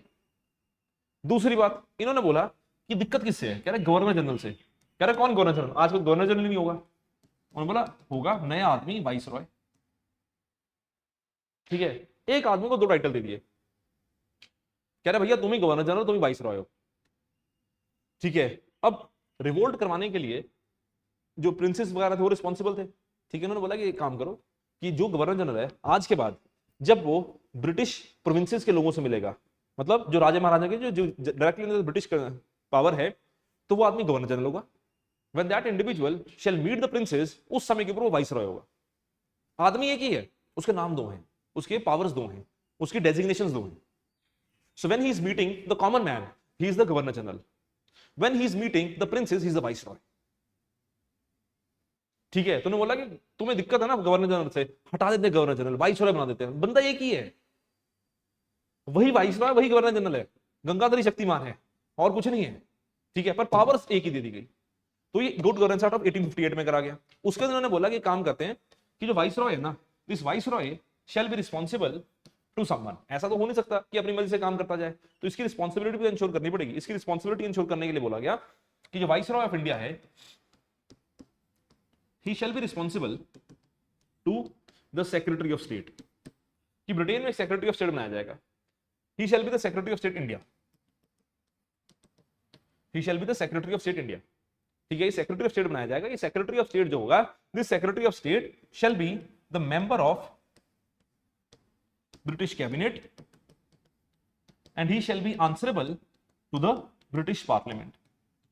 तो अब हिसाब लगाओ कि इंडिया कितना इंपॉर्टेंट था ब्रिटिश के लिए या ब्रिटेन के लिए, कि उन्होंने जो मंत्री या जो इंडिविजुअल इंडियन अफेयर्स को देखता था उसको कैबिनेट मिनिस्टर बना दिया। ठीक है, कि बोला तू कैबिनेट मिनिस्टर होगा और ब्रिटिश पार्लियामेंट को डायरेक्टली रिस्पॉन्सिबल होगा। ठीक है, तो इंडिया इतनी इंपॉर्टेंट पावर होल्ड करता था ब्रिटिश एडमिनिस्ट्रेशन के लिए। तो एक पूरी इन्होंने चेन बना दी कि viceroy will be answerable to secretary of state India, secretary of state India will be the member of British cabinet and as he is the member of British cabinet, he is answerable to the British parliament. बात समझ मेरी? हाँ या ना? ठीक है जी। तो ये बेसिकली इन्होंने इसमें सिर्फ एडमिनिस्ट्रेटिव रिफॉर्म्स किए, एडमिनिस्ट्रेटिव रिफॉर्म्स किए। उन एडमिनिस्ट्रेटिव रिफॉर्म्स को इंपैक्ट देने के लिए क्या किया गया, उन एडमिनिस्ट्रेटिव रिफॉर्म्स को हकीकत में बदलने के लिए आया एक्ट ऑफ 1861। Act of 1861। ठीक है, ये जो एक्ट ऑफ 1861 आया, इसने बेसिकली मेजर चेंजेस किए। और एक और चीज, जो एक्ट ऑफ 1858 था, इसने एक और चेंज किया, it ended the concept of dual government. तो जो डुअल गवर्नमेंट का कॉन्सेप्ट पहले आया था 1784 में, उसको खत्म कर दिया। ठीक है, आजकल सिर्फ एक ही पावर है, कोई डुअल गवर्नमेंट नहीं है। ठीक है जी। फिर आया आपका एक्ट ऑफ 1861। अब 1861 का जो एक्ट था ना, इसने इन्होंने क्या किया, इसमें इन्होंने चेंजेस लाने की कोशिश करी। 1833 में जो सेंट्रलाइजेशन ऑफ पावर शुरू हुई थी उसको चेंज करा, and it initiated the process of decentralisation. कि जो लॉ मेकिंग पावर्स है वो कह रहे अपने अपने कानून खुद बनाओ। ठीक है, वहां बैठ के हम कानून बनाने विद्रोह हो जाता है। तुम्हें पता ना क्या चाहिए, फटाफट कानून बनाओ। बॉम्बे और मद्रास दो मेजर प्रेसिडेंसी, इनको बोला अपने अपने कानून बनाओ, हम तुमको पावर वापस कर दें। ठीक है, दूसरी चीज, इसमें पहली बार इंट्रोड्यूस किए गए नए मेंबर्स। 1861 में 1861 में जो ब्रिटिश गवर्नर जनरल की काउंसिल थी ना, इसमें दो किस्म के मेंबर्स की डेजिग्नेशन की गई। One were the officials, second were the non officials. One were the official, second were the non officials. ठीक है, अब ऑफिशियल्स कौन है? ऑफिशियल्स वो हैं जो अंग्रेज हैं, नॉन ऑफिशियल जो है वो इंडियंस हैं। ठीक है, नॉन ऑफिशियल जो है वो इंडियंस है। तो ये पहली बार ऐसा हुआ कि गवर्नर जनरल की काउंसिल में Indian representation, for the first time there was a Indian representation in governor general council. ठीक है, Indian representation in governor general council. So इन्होंने बोला कि ऑफिशियल्स एंड नॉन ऑफिशियल्स।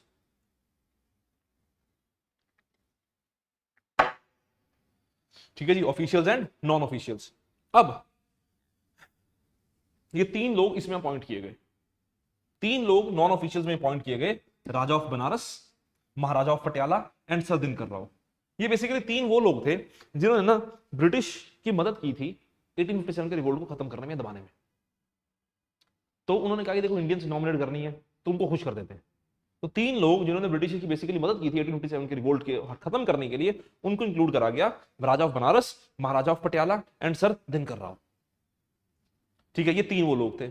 फिर एक इसमें बड़ी इंपॉर्टेंट पावर दी गई, इसमें कहा गया कि it empowered the viceroy to issue ordinances during emergency. 1867 में पहली बार भारत में ऑर्डिनेंस मेकिंग पावर आती है।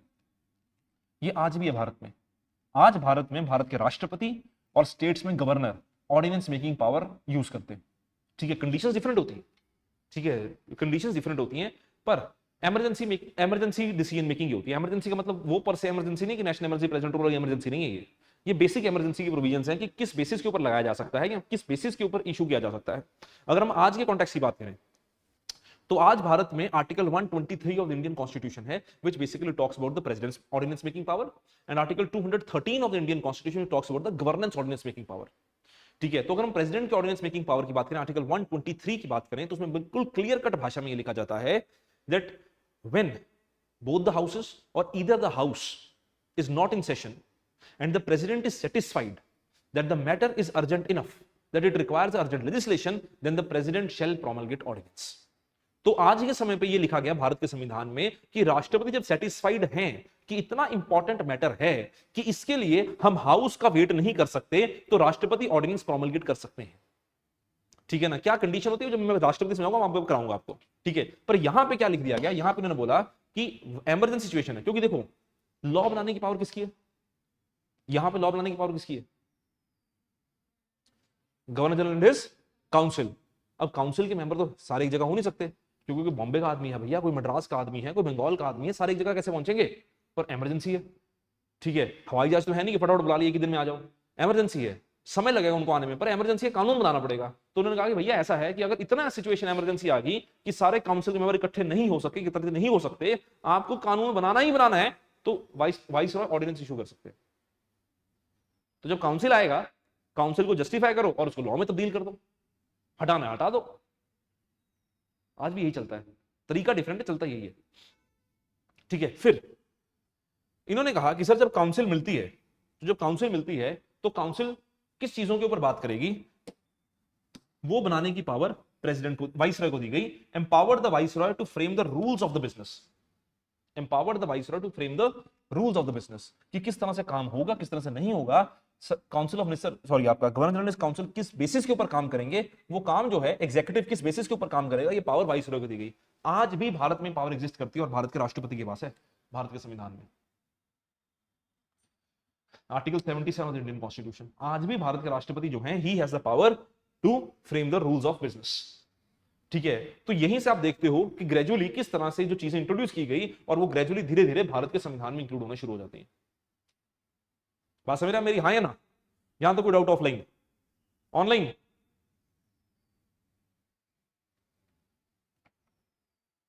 ऑनलाइन को डाउट किसी को यहां तक?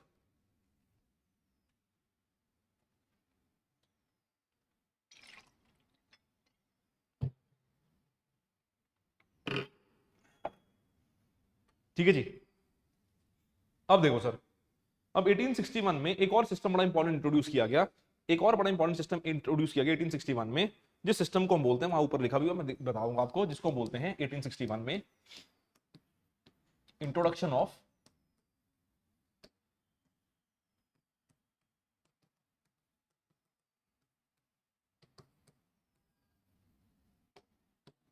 Portfolio system.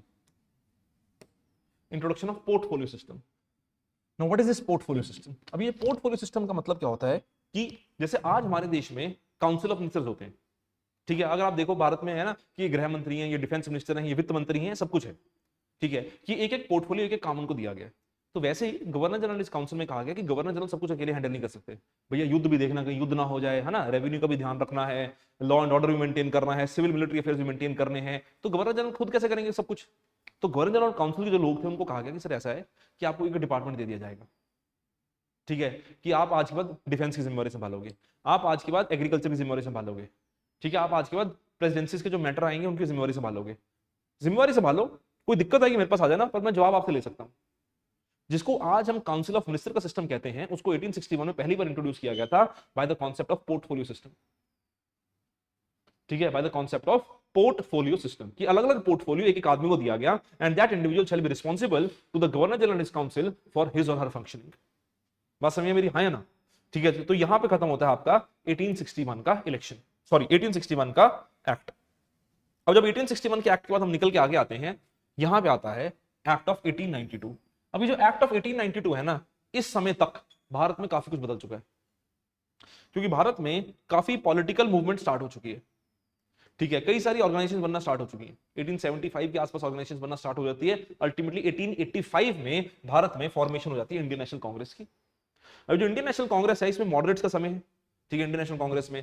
अब सर जो मॉडरेट्स है, इंडियन नेशनल कांग्रेस के लोग हैं, उन्होंने क्या करा है, उन्होंने मुद्दे उठाने शुरू कर दिए हैं कि किस तरह से हमें रिप्रेजेंटेशन चाहिए, ठीक है।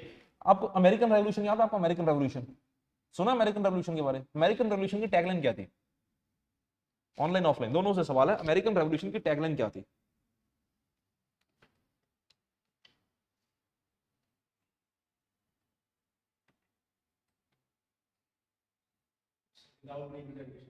हाँ जी, हाँ, no taxation without representation, no taxation without representation. Just give me 1 minute, ठीक है, नो टैक्सेशन विदाउट रिप्रेजेंटेशन, यही मॉडरेट्स ने सवाल उठाना शुरू किया था। मॉडरेट्स ने सबसे पहले इंडिया में क्या बात करनी शुरू कर दी, उन्होंने क्या बोला, ड्रेन ऑफ वेल्थ थ्योरी, तो भैया पैसा लेके भाग रहे हैं, ठीक है, अगर वो अंग्रेजों ने बोला कैसे कैसे, हम तो तुम्हारे पे लगा रहे हैं, कहते प्रूव करो, हमें सवाल करने का मौका दो, जस्टिफाई करने का मौका दो, ठीक है। तो मॉडरेट्स ने भारत में सबसे पहले लोगों के दिमाग में ये डालना शुरू करा, भैया तुम्हारे पैसा चोरी कर रहे हैं, और जब पैसे की बात है तब लोग सीरियस होते हैं, ठीक है ना, पॉलिटिक्स की बात है ना, तुम्हारे पावर लेने लोग कहते कोई फर्क नहीं है, यार तुम्हारा पैसा लेके चले गए, अच्छा हमारा पैसा था, फिर आओ बताओ। तो जितने भी दुनिया में रिवोल्ट शुरू ना, मैक्सिमम रिवोल्ट पैसे के चक्कर में शुरू हुए।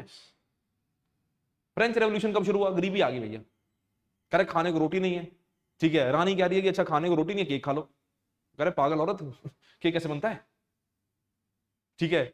अमेरिका वालों ने बोला कि no taxation no representation, no representation no taxation. India वालों ने, जो मॉडरेट्स के लोग थे, उन्होंने क्या करा, लोगों के दिमाग में डालना शुरू करा via print medium, via publishing of books, की चोरी कर रहे हैं, ड्रेन ऑफ वेल्थ, तुम्हारा पैसा है, तुम पे नहीं लगा रहे हैं, तुम गरीब हो, अंग्रेज बढ़ी जा रहे हैं, हम कह रहे जाके आए हैं, हमने देखा वहां कितने लोग अमीर हैं, नाम जा सकता, वो मान गया, कह रहा अच्छा भैया बहुत गरीबी है, कह रहे बहुत गरीबी है, कह रहा अच्छा चलो रिवोल्ट करते हैं। तो अंग्रेज ब्रिटिशर्स ने यहाँ, इंडियंस ने यहाँ से काम करना शुरू करा, ठीक है। तो यहाँ पे इंडियंस ने क्या करा कि प्रोटेस्ट करने शुरू करे। अब ब्रिटिशर्स को लगा कि चल छोटे मोटे लोग हैं, इनको खुश कर देते हैं, खुश कर देते हैं, थोड़ा सवाल जवाब का मौका दे देते हैं। सवाल जवाब का मौका क्या आया कि council to have the power to discuss budget of addressing questions to the executive, कि जो लोग हैं काउंसिल के मेंबर हैं, वो काउंसिल के मेंबर अब से ब्रिटिश एडमिनिस्ट्रेशन से सवाल पूछ सकते हैं बजट को लेकर और मॉनेटरी अफेयर्स को लेकर, जो पहले भारत में कभी एग्जिस्ट नहीं करता था। पहली चीज। दूसरा जो बड़ा इंपॉर्टेंट इसमें मुद्दा आया कि यहां पे पहली बार इंट्रोड्यूस किया गया 1892 में, for the first time there was the hint of indirect elections. देखो sir, indirect elections officially introduce नहीं किए गए, इनडायरेक्ट इलेक्शंस ऑफिशियली इंट्रोड्यूस नहीं किए गए हैं, हिंट आया। अब यहां से देखो, यहां से सिंपल है, यहां से ध्यान रखना, ठीक है। 1892 में आया hint of indirect elections, 1909 indirect elections, 1919 direct elections, ठीक है। 1892 ऑफिशियली नहीं आया, हिंट आया कि यार अच्छा ये भी कुछ हो सकता है। 1909 में ऑफिशियली इनडायरेक्ट इलेक्शंस इंट्रोड्यूस कर दिए गए, 1919 में ऑफिशियली डायरेक्ट इलेक्शंस इंट्रोड्यूस कर दिए गए, ठीक है। अब हिंट ऑफ इनडायरेक्ट इलेक्शंस का मतलब क्या है, इस चीज को समझते हैं। What is the meaning of hint of indirect elections. अब देखो सर, दो काउंसिल्स हैं, एक है governor general of India and his council, और एक है गवर्नर जनरल और प्रोविंसेस एंड हिज काउंसिल। तो एक प्रोविंशियल लेवल पे है, एक यूनियन लेवल के ऊपर काउंसिल है। अब प्रोविंशियल लेवल की काउंसिल में क्या कहा गया, प्रोविंशियल लेवल की काउंसिल में कहा गया कि सर ऐसा है कि मेंबर्स अपॉइंट करने हैं जो आपकी सेंटर लेवल की काउंसिल, उसमें मेंबर्स आने। अब मेंबर्स कैसे आएंगे, नॉमिनेट करने। अब नॉमिनेट करने का तरीका चेंज कर देना, कहा नॉमिनेट करने का तरीका क्या होगा कि सपोज करो कि ये हाउस मिल रहा है, ठीक है, सपोज करो ये आपका प्रोविंशियल का हाउस मिल रहा है, ठीक है। आपको कहा गया कि सर मैं सेंटर का रिप्रेजेंटेटिव हूं, तुम में से एक मेंबर सेंटर में आएगा, ठीक है। उन्होंने बोला सर आप बताओ, नहीं तुम बताओ कौन आना चाहता है। तो मैडम ने हाथ खड़ा कर दिया, हम आएंगे, इन्होंने भी हाथ खड़ा कर दिया, हम आएंगे, ठीक है। हमने कहा जगह एक है, लोग दो हैं, आपस में डिसाइड करके बताओ। हाँ तो आपस में डिसाइड हो गया तो ठीक है, नहीं तो वोटिंग करवा कर दिखा लो। जगह एक है, 2 मानो 3 मानो, जितने भी लोग आना चाहते हो आपस में डिसाइड करो, वोटिंग करवानी है वोटिंग करो, जो करना है करो, पर आएगा एक आदमी। तो हाउस के अंदर ही क्या होना शुरू हो गया, हाउस के अंदर ही आपस में एक तरह से वोटिंग होनी स्टार्ट हो गई। तो जो गवर्नर जनरल ऑफ इंडिया की काउंसिल थी, उसमें कहा गया कि 2 जगह से लोग अपने आप डिसाइड करके भेज दो, हम नहीं डिसाइड करेंगे। पहले नॉमिनेशन होता था, क्या हम नहीं डिसाइड करेंगे, तुम हमें बताओ कि कौन तुम में से आना चाहता है, और जो तुम में से आना चाहता है एक नाम दे दो और आ जाओ, आपस में डिसाइड करो, कंसेंसस होगा। मेरे पास आके कोई रोएगा नहीं सर, हमारी बात नहीं सुनेगा, नहीं सर कंसेंसस करो, आपस में डिसाइड करो। तो उन्होंने कहा कि गवर्नर जनरल ऑफ इंडिया है, उसमें एक तो प्रोविंशियल काउंसिल से, मतलब ये जो प्रोविंशियल की काउंसिल है इसमें से एक आदमी, और दूसरा जो सबसे important Bengal chamber of commerce. Bengal chamber of commerce जो था ना सर, ये बेसिकली एक तरह से आज का फिकी था। फिकी समझते ना आज क्या है, फिकी FICCI, जो इंडस्ट्रियलिस्ट एसोसिएशन है ना भारत में, ठीक है, जितने बड़े बड़े मेजर इंडस्ट्रीज हैं उनकी एसोसिएशन है भारत में, फिक्की जिसको बोलते हैं, ठीक है। उस समय के ऊपर बंगाल चैंबर ऑफ कॉमर्स था, क्योंकि जैसे आज बॉम्बे है भारत का इकोनॉमिक हब, उस समय में बंगाल था, पॉलिटिकल इकोनॉमिक हब दोनों बंगाल था, ठीक है। तो बंगाल चैंबर ऑफ कॉमर्स में बड़े बड़े जो बिजनेसमैन थे वो मेंबर होते थे। तो उन्होंने बोला कि एक बिजनेसमैन होगा, ठीक है, और एक प्रोविंशियल काउंसिल का मेंबर होगा, पर अपने आप डिसाइड करके बताओ, हम नहीं करेंगे। तो हिंट ऑफ इनडायरेक्ट इलेक्शन आया कि सर आपस में इलेक्शन करके हमें बता दो, जिसका नाम दोगे उसको हम रख लेंगे। दूसरा प्रोविंसेस में भी ये शुरू हुआ। प्रोविंसेस में क्या करा गया, प्रोविंसेस में कहा गया कि सर पंचायत या लोकल बॉडीज, डिस्ट्रिक्ट्स, म्युनिसिपैलिटीज, कुछ यूनिवर्सिटीज, इनमें से बताओ कौन आएगा। कि एक पंचायत में 16, एक लोकल बॉडी 16, सर बताओ, ठीक है। एक ट्रेड यूनियन में बोल दिया सर बताओ कौन आएगा, ठीक है। एक यूनिवर्सिटी में बता दिया बताओ कौन आएगा, आपस में डिसाइड करके बता दो कौन आएगा। जमींदारों को बोल दिया सर तुम में से कौन आएगा। तो इस तरह से क्या किया गया, इस तरह से लोगों को कहा गया कि आपस में डिसाइड करो। तो नॉमिनेशन से जो पहले गवर्नर की पावर होती थी, वो पावर ट्रांसफर होकर लोगों के पास चलेगी। अब लोग डिसाइड करके गवर्नर को बताओ, उसी काउंसिल को बताएंगे सर ये हमारा कंसेंसस है, आप रख लो। तो यहां से क्या हुआ, hint of indirect elections started. बात समझिए मेरी, हाँ या ना, ठीक है जी। दूसरा, अब इंडियंस को खुश करना था यहां पे, तो इंडियंस को खुश करने के लिए क्या बोल दिया गया कि जो मेंबर्स हैं वो सवाल पूछ सकते हैं बजट के ऊपर। कौन से मेंबर्स, इवन नॉन ऑफिशियल्स। मतलब क्या है कि now Indians for the first time can also ask questions on the budget. क्यों मैंने बोला सर बात खेल आ गया था पैसे के ऊपर, तो जवाब चाहिए। तो उन्होंने बोला कि चलो ठीक है सर, आज के बाद तुम भी सवाल पूछ लेना, कोई दिक्कत की बात ही नहीं है। ठीक है। तो 1892 के बाद आता है मेजर एक्ट जिसको बोलते हैं 1909 which is also known as the Morley Minto reforms. ठीक है, which is also known as the Morley Minto reforms. अभी जो मॉर्ले मिंटो रिफॉर्म्स है, इस मॉर्ले मिंटो रिफॉर्म में सबसे इंपॉर्टेंट चीज तो यही है sir, introduction of separate electorate. सबसे इंपॉर्टेंट चीज तो यही है, introduction of separate electorate.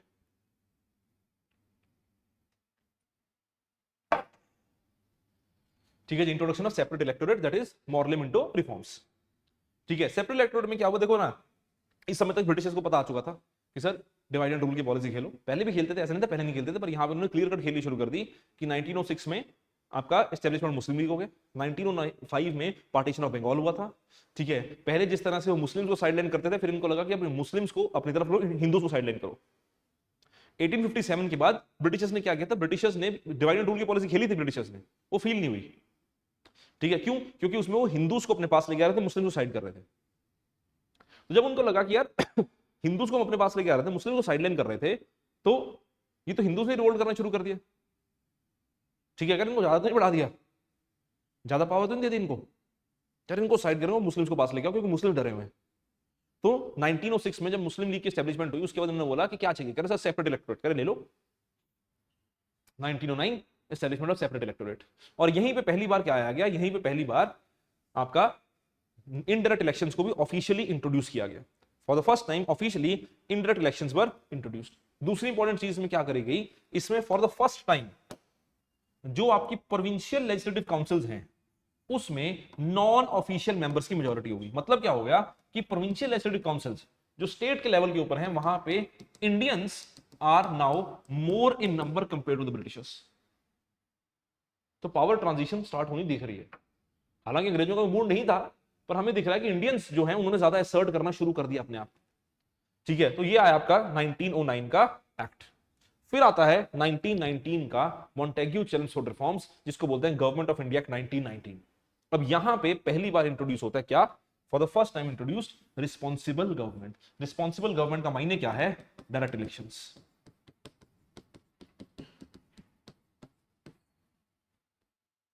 Direct elections were introduced.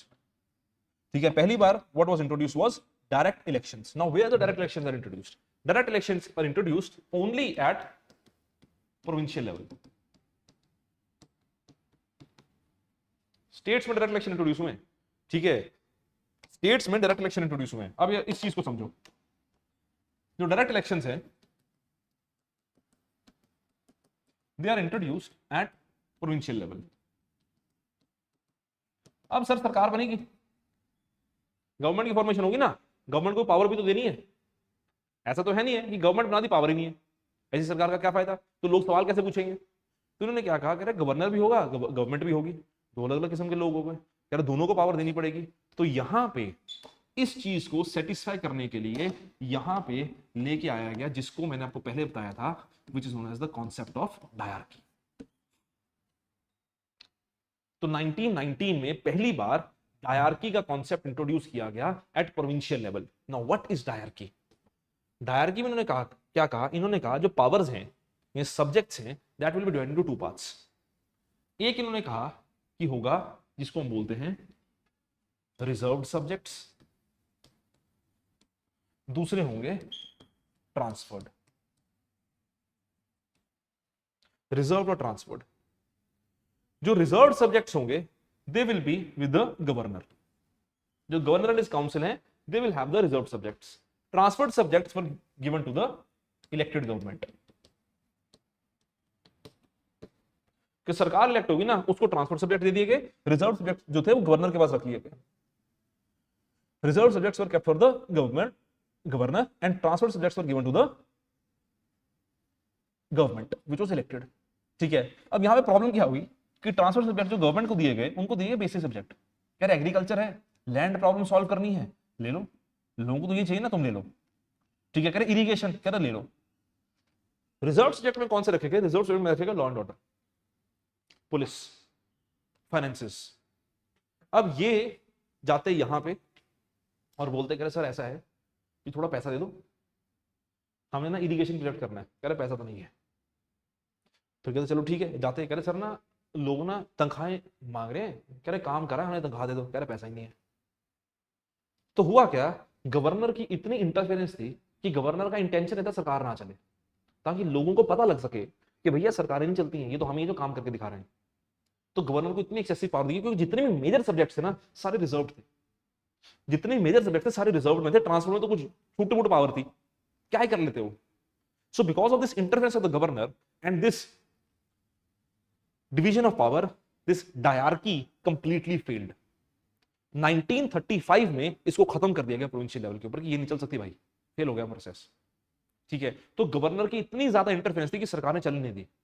ये एक सीख थी जो हमारे कॉन्स्टिट्यूशन मेकर्स ने देखी थी, जिसकी वजह से हमारे देश में गवर्नर इलेक्टेड नहीं है, और हमारे देश में गवर्नर की पावर्स नहीं है ज्यादा, वो तो गवर्नर यूज कर लेता है जब अभी सुप्रीम कोर्ट ने झाड़ा।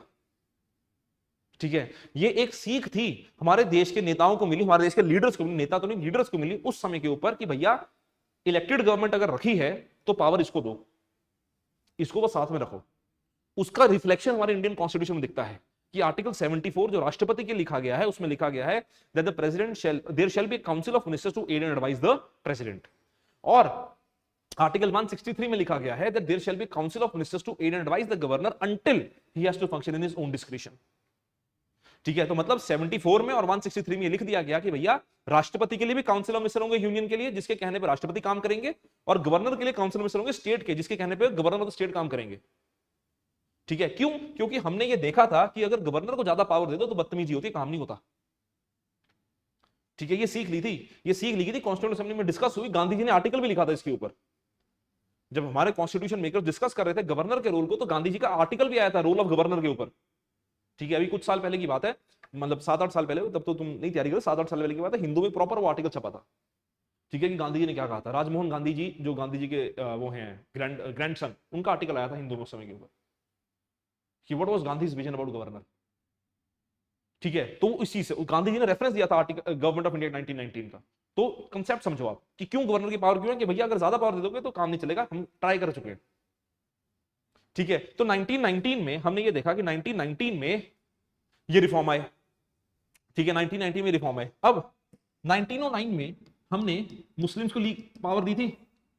1919 में कहा कि भैया और कर दो, बर्बाद कर दो देश को। कह रहे सिख भी ले लेंगे, क्रिश्चियन भी ले लेंगे, एंग्लो इंडियंस को भी दे दो, और मुस्लिम्स को तो पहले लेंगे। तो एक तरह से कंप्लीटली डिवाइड कर दो कम्युनिटीज को, कि हिंदूज अलग हैं, सिख अलग हैं, क्रिश्चियन अलग हैं, एंग्लो इंडियन अलग हैं, मुस्लिम्स अलग हैं, सबको अलग अलग पावर दे दो, सबकी अलग अलग रिप्रेजेंटेशन कर दी। ठीक है, सबकी अलग अलग रिप्रेजेंटेशन कर दी। ठीक है जी, फिर आता है, ये मैंने आपको समझाया, transfer subject with the governor and reserve subjects with the government. फिर आता है गवर्नमेंट ऑफ इंडिया 1935। अब government of India 1935 was the last major act, it was the last major act, जब उसके बाद हमने अंग्रेजों को निकाल दिया।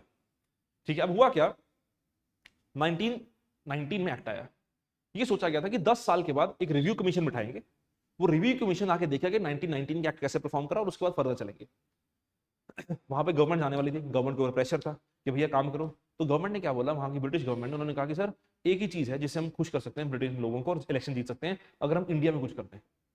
तो rather than sending the review commission 1929, review commission was sent in 1927 which is known as Simon commission. ठीक है, तो साइमन कमीशन का काम क्या था, साइमन कमीशन भारत में आई थी ये चेक करने के लिए कि 1919 का जो एक्ट है उसका काम कैसे चल रहा है।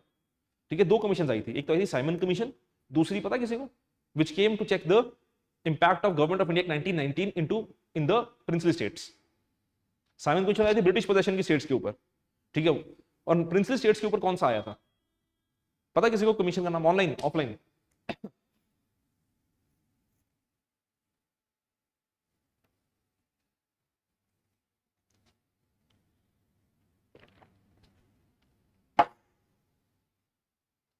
प्रिंसली स्टेट्स क्या था, बटलर कमीशन। ठीक है, तो भारत में 1927 में 2 कमीशन आई थी, Simon commission for the British possession, the states which are of British possession, और 1919 का एक्ट का प्रिंसली स्टेट्स के ऊपर क्या इंपैक्ट था उसके लिए आई थी बटलर कमीशन। ठीक है, याद रखना इस चीज को, बटलर कमीशन आई थी। ठीक है, अब सर 1927 में साइमन कमीशन, साइमन कमीशन के खिलाफ रिवोल्ट हुआ, उसको सब जानकारी है, unfortunate demise of Lala Lajpat Rai, ये सब चीज जानकारी है। साइमन कमीशन ने रिपोर्ट सबमिट कर दी, साइमन कमीशन की रिपोर्ट के बेसिस के ऊपर हुए round table conferences. On the basis of the report submitted by the Simon Commission, there were roundtable conferences। 3 session हुए राउंड टेबल कॉन्फ्रेंस के 1931, 32, 33। राउंड टेबल कॉन्फ्रेंस का impact क्या हुआ, एक communal award given to the backwards.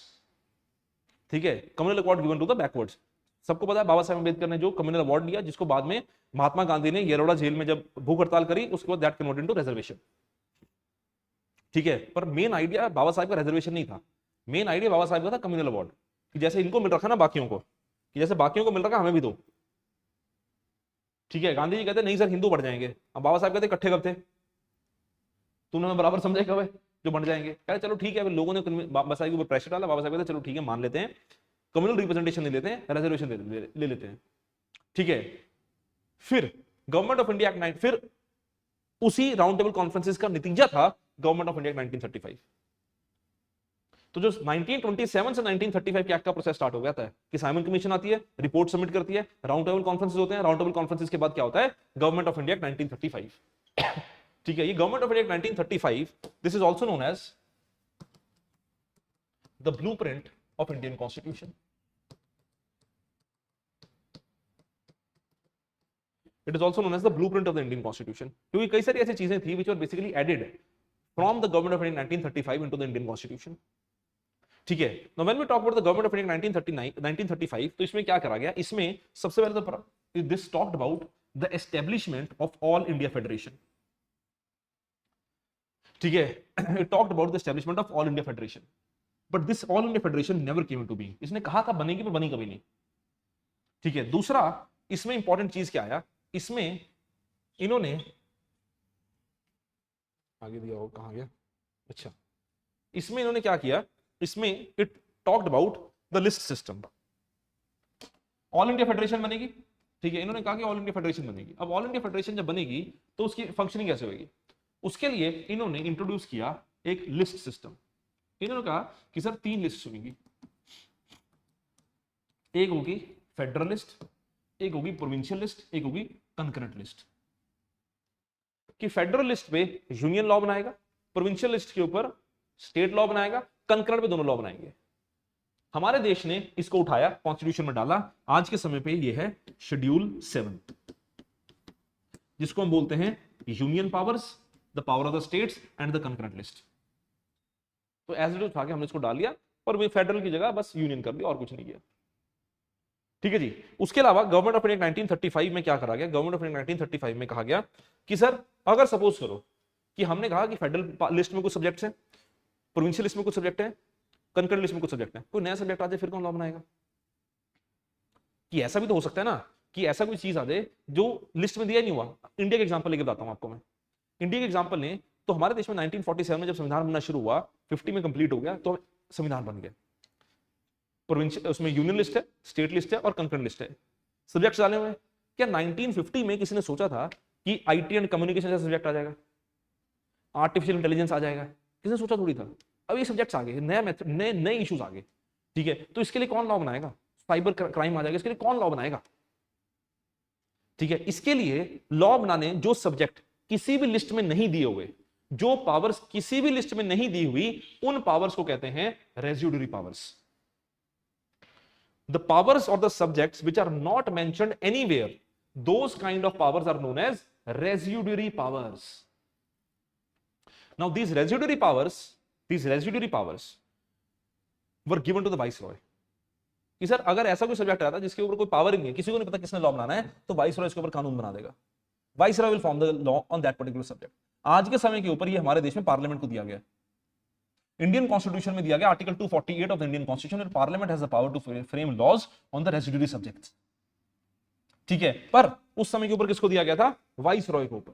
ठीक है, फिर मैंने आपको बताया कि डायरकी फेल हो गया था, तो डायरकी वाज अबॉलिश्ड।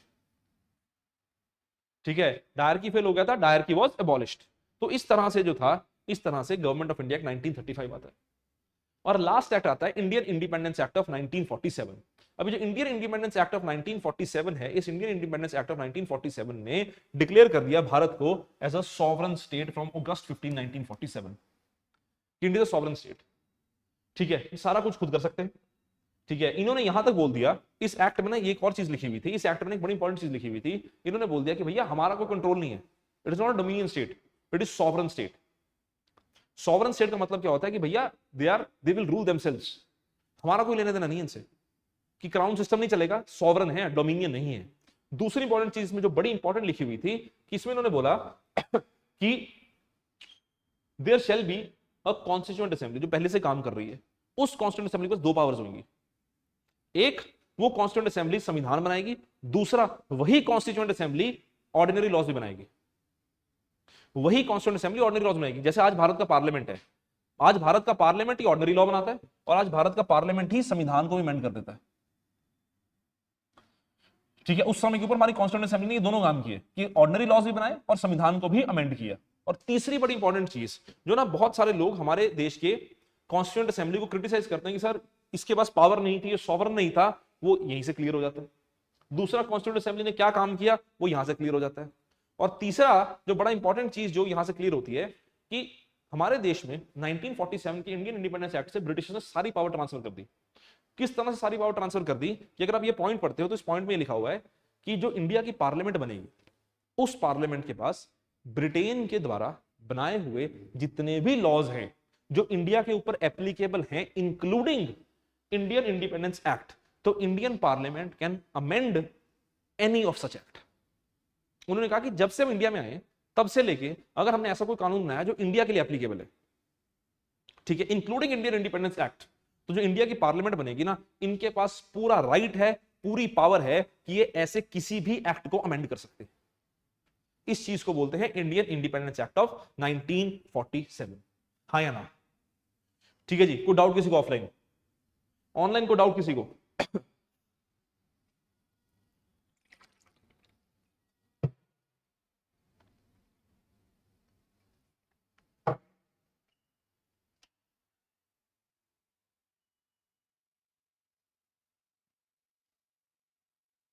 ठीक है जी, तो यहां से ये खत्म होता है आपका जो historical evolution of Indian, historical background of Indian constitution. ठीक है, फिर दूसरा topic which is known as the making of Indian constitution. यही दो टॉपिक करेंगे आज। ठीक है, मेकिंग ऑफ इंडियन कॉन्स्टिट्यूशन। तो मेकिंग ऑफ इंडियन कॉन्स्टिट्यूशन की अगर हम बात करें, फिर talk about making of Indian constitution, तो इसमें हम बात करेंगे कि किस तरह से जो बेसिक बैकग्राउंड रहा, function the constituent assembly and major committees, which were the major committees in this particular system. तो अगर हम बात करें कि भारत में कॉन्स्टिट्यूएंट असेंबली का जो आइडिया था, उसके जो पाइनियर थे, जिन्होंने सबसे पहले बात की थी इस चीज की, उनका नाम था M N Roy. M N Roy was basically considered the pioneer of constituent assembly in India. ठीक है, 1934 में इन्होंने पहली बार कहा था कि there should be constituent assembly which should include the Indians. ठीक है, which should include the Indians.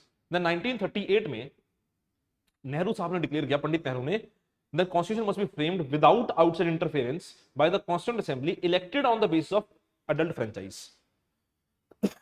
Sorry, कि elected on the basis of adult franchise, कि इंडियंस ही इलेक्ट करें, इंडियंस ही बनाएं, जिसके बेसिस के ऊपर कॉन्स्टिट्यूएंट असेंबली जो है फॉर्मेशन होगी। फिर 1942 में क्रिप्स मिशन आया, जिन्होंने कहा कि सर बना लो, बात नहीं बनी। ठीक है, पर उससे पहले एक बड़ी इंपॉर्टेंट चीज, ये 1940 हुआ क्या कि 1939 में वर्ल्ड वॉर 2 हुआ। ठीक है, जब वर्ल्ड वॉर 2 हुआ तो उस समय के ऊपर ब्रिटिशर्स ने इंडिया को कहा कि हमें आपको सपोर्ट चाहिए। इंडियंस कहते हैं कि हम क्यों सपोर्ट करें तुम्हारी, ठीक है, हम तुम्हारी क्यों सपोर्ट कर रहे हैं, जो हम इतने साल से मांग रहे तुम दे ही नहीं रहे हमें। कह रहे क्या चाहिए, कह रहे कॉन्स्टिट्यूएंट असेंबली, खुद बनाएंगे अपने कानून। ठीक है, ब्रिटिश कहते हैं ऐसा नहीं हो सकता, इंडियंस कहते हैं फिर वो भी नहीं हो सकता जो तुम चाहते हो। तो अल्टीमेटली ब्रिटेन को जरूरत थी, इंडियंस ने भी आर्म ट्विस्ट करा और 1940 में ये एस्टेब्लिश किया गया for the first time officially. Britishers accepted the demand of constitution and the demand for establishment of constituent assembly that shall comprise of the Indians।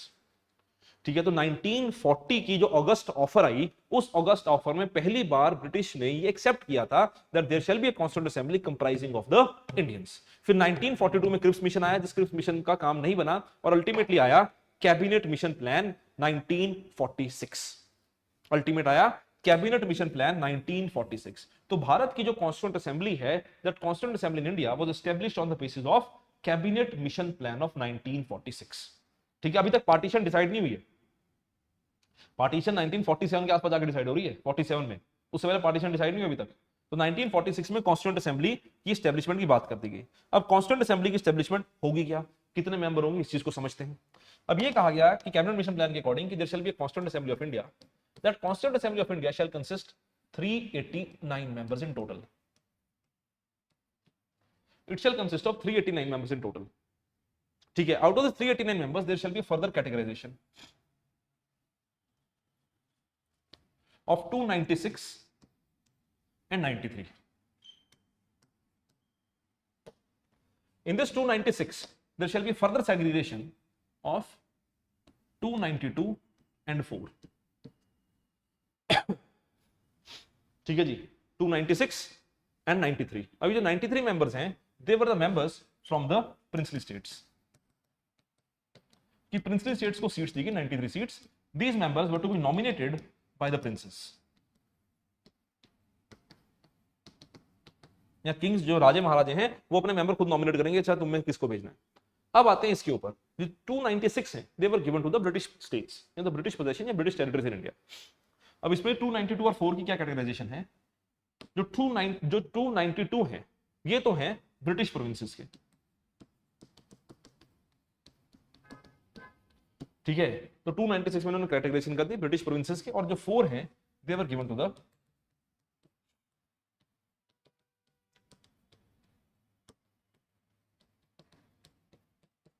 Chief commissioner provinces. ये chief commissioner provinces कौन सी हैं? अगर आज की हम terminology के अनुसार बात करें, these are the union territories.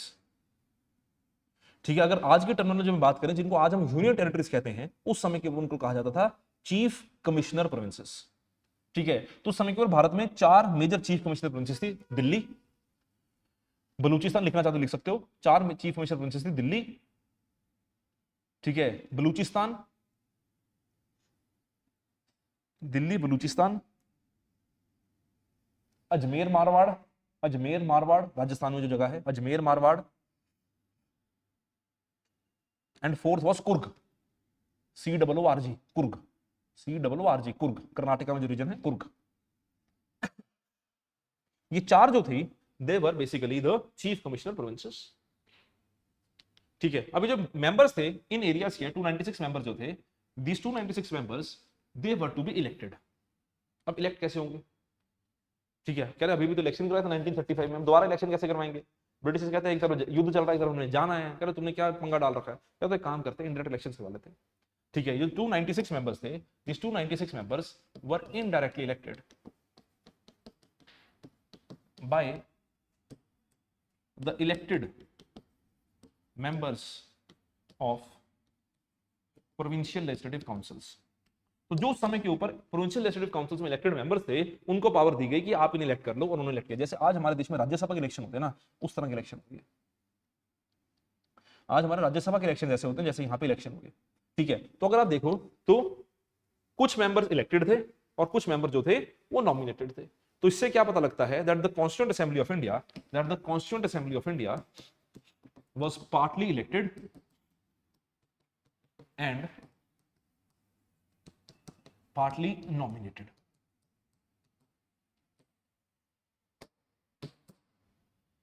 It was partly elected and partly nominated. अब ऐसा नहीं था कि जिसने इलेक्शन लड़ना वो लड़ लो. कॉन्स्टिट्यूएंट असेंबली में there was a reservation of seats. In the constituent assembly the seats were reserved. ठीक है, जो रिजर्व सीट्स थी they were basically reserved on the basis of population. Reserved seats were reserved on the basis of population. और 3 categories में population के basis के ऊपर seats को डिवाइड किया गया था. पहले जिनकी सबसे ज्यादा सीट्स थी, जिनको कहा गया था जनरल. दूसरे थे मुस्लिम्स. ठीक है, कि सबसे ज्यादा सीट जो जनरल की हैं, फिर है मुस्लिम्स, और तीसरी जो कैटेगरी थी वो थे सिक्स. तो इन 3 कैटेगरीज में पॉपुलेशन के अनुसार सीट्स को डिवाइड किया गया.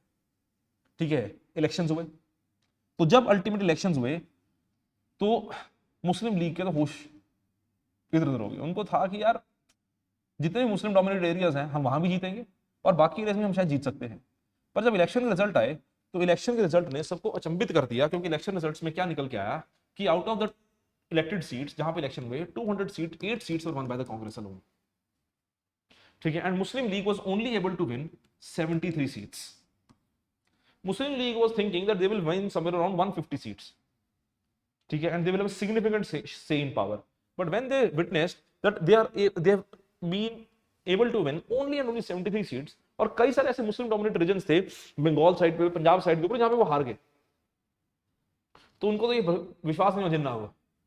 जिन्ना ने क्या करा? जिन्ना ने अल्टीमेटली डायरेक्ट एक्शन डे घोषित किया जिसके बाद 1947 में वायलेंस हुआ, अल्टीमेटली पार्टीशन एक्सेप्ट हुआ, एवरीथिंग। ठीक है, और इसमें 15 इंडिपेंडेंट्स भी थे, 15 इंडिपेंडेंट्स थे, including doctor B R Ambedkar. Baba Saheb जो थे, he was part of independents, he was never part of any party. ये तो शायद आपको पता ही होगा that Dr. B. R. Ambedkar was never part of any political party. He himself created his political party, that is Republican Party of India.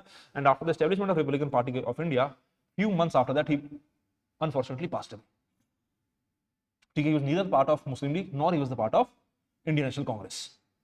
ठीक है, और not any Jana Sangh, और he was part of no particular political party which exist in India as of now. Republican party of India भी exist करती है India में, ऐसा नहीं है कि the republican party of India does not exist in India, it exists. It is a very small party in Maharashtra and the leader of that particular party is basically the minister in union government, Ramdas Athawale, शायद आपने नाम सुना होगा। बड़ी famous कविता दी थी उन्होंने, गो करुणा गो। देखिए वो मंत्री जो गो करुणा गो, वो वाले हैं। ठीक है, तो अंबेडकर साहब की पार्टी के प्रेसिडेंट है वो आज के समय के ऊपर। तो कॉन्स्टिट्यूएंट असेंबली जो है वो इस तरह से फॉर्म होती है और इस तरह से उसकी इलेक्शंस होते हैं। ठीक है, पहली मीटिंग जो होती है कॉन्स्टिट्यूएंट असेंबली की, first meeting of the constituent assembly took place on 9th December 1946। 9th December 1946 is the first meeting of the constituent assembly. ठीक है, 9th December 1946 the first meeting of the constituent assembly. Doctor Sachidanand Sinha was made the temporary president.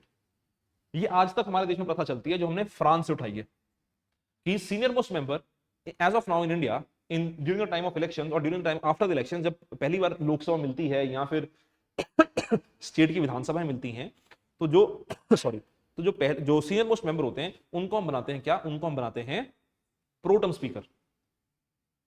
ठीक है, हम जब parliament करूंगा मैं समझाऊंगा pro tem speaker concept है, PROTEM, प्रोटम स्पीकर।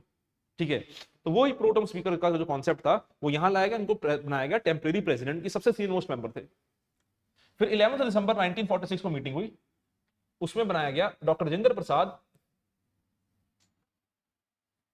एक minute,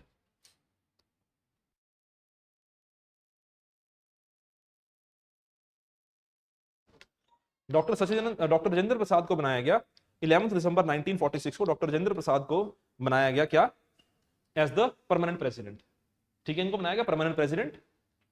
and HC Mukherjee and VT Krishnamachari they were elected as the vice presidents. ठीक है, they were elected as the vice presidents.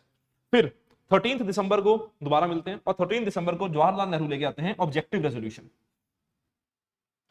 इस ऑब्जेक्टिव रेजोल्यूशन के ऊपर बेसिक डिस्कशन चलती है, पूरा 1 मिनट डिस्कस होता है और जनवरी 22 जनवरी 1947 को ये हाउस अडॉप्ट कर लेता है।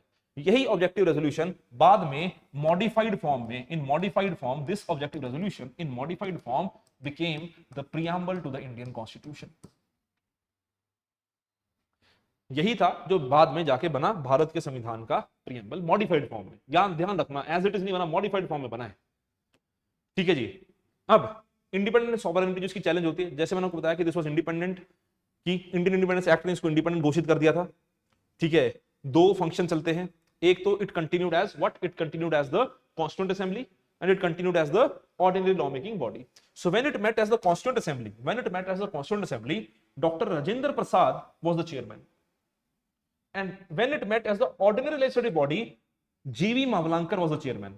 ये ध्यान में रखना, जब वो संविधान लिखने के लिए मिलते थे तो डॉक्टर राजेंद्र प्रसाद थे, और जब वो ऑर्डिनरी लॉ बनाने के लिए मिलते थे तब GV मावलांकर थे। और यही GV मावलांकर है जो बाद में जाके भारत की लोकसभा के पहले स्पीकर बने। ठीक है, GV Mavalankar later on became the first speaker of Indian Lok Sabha.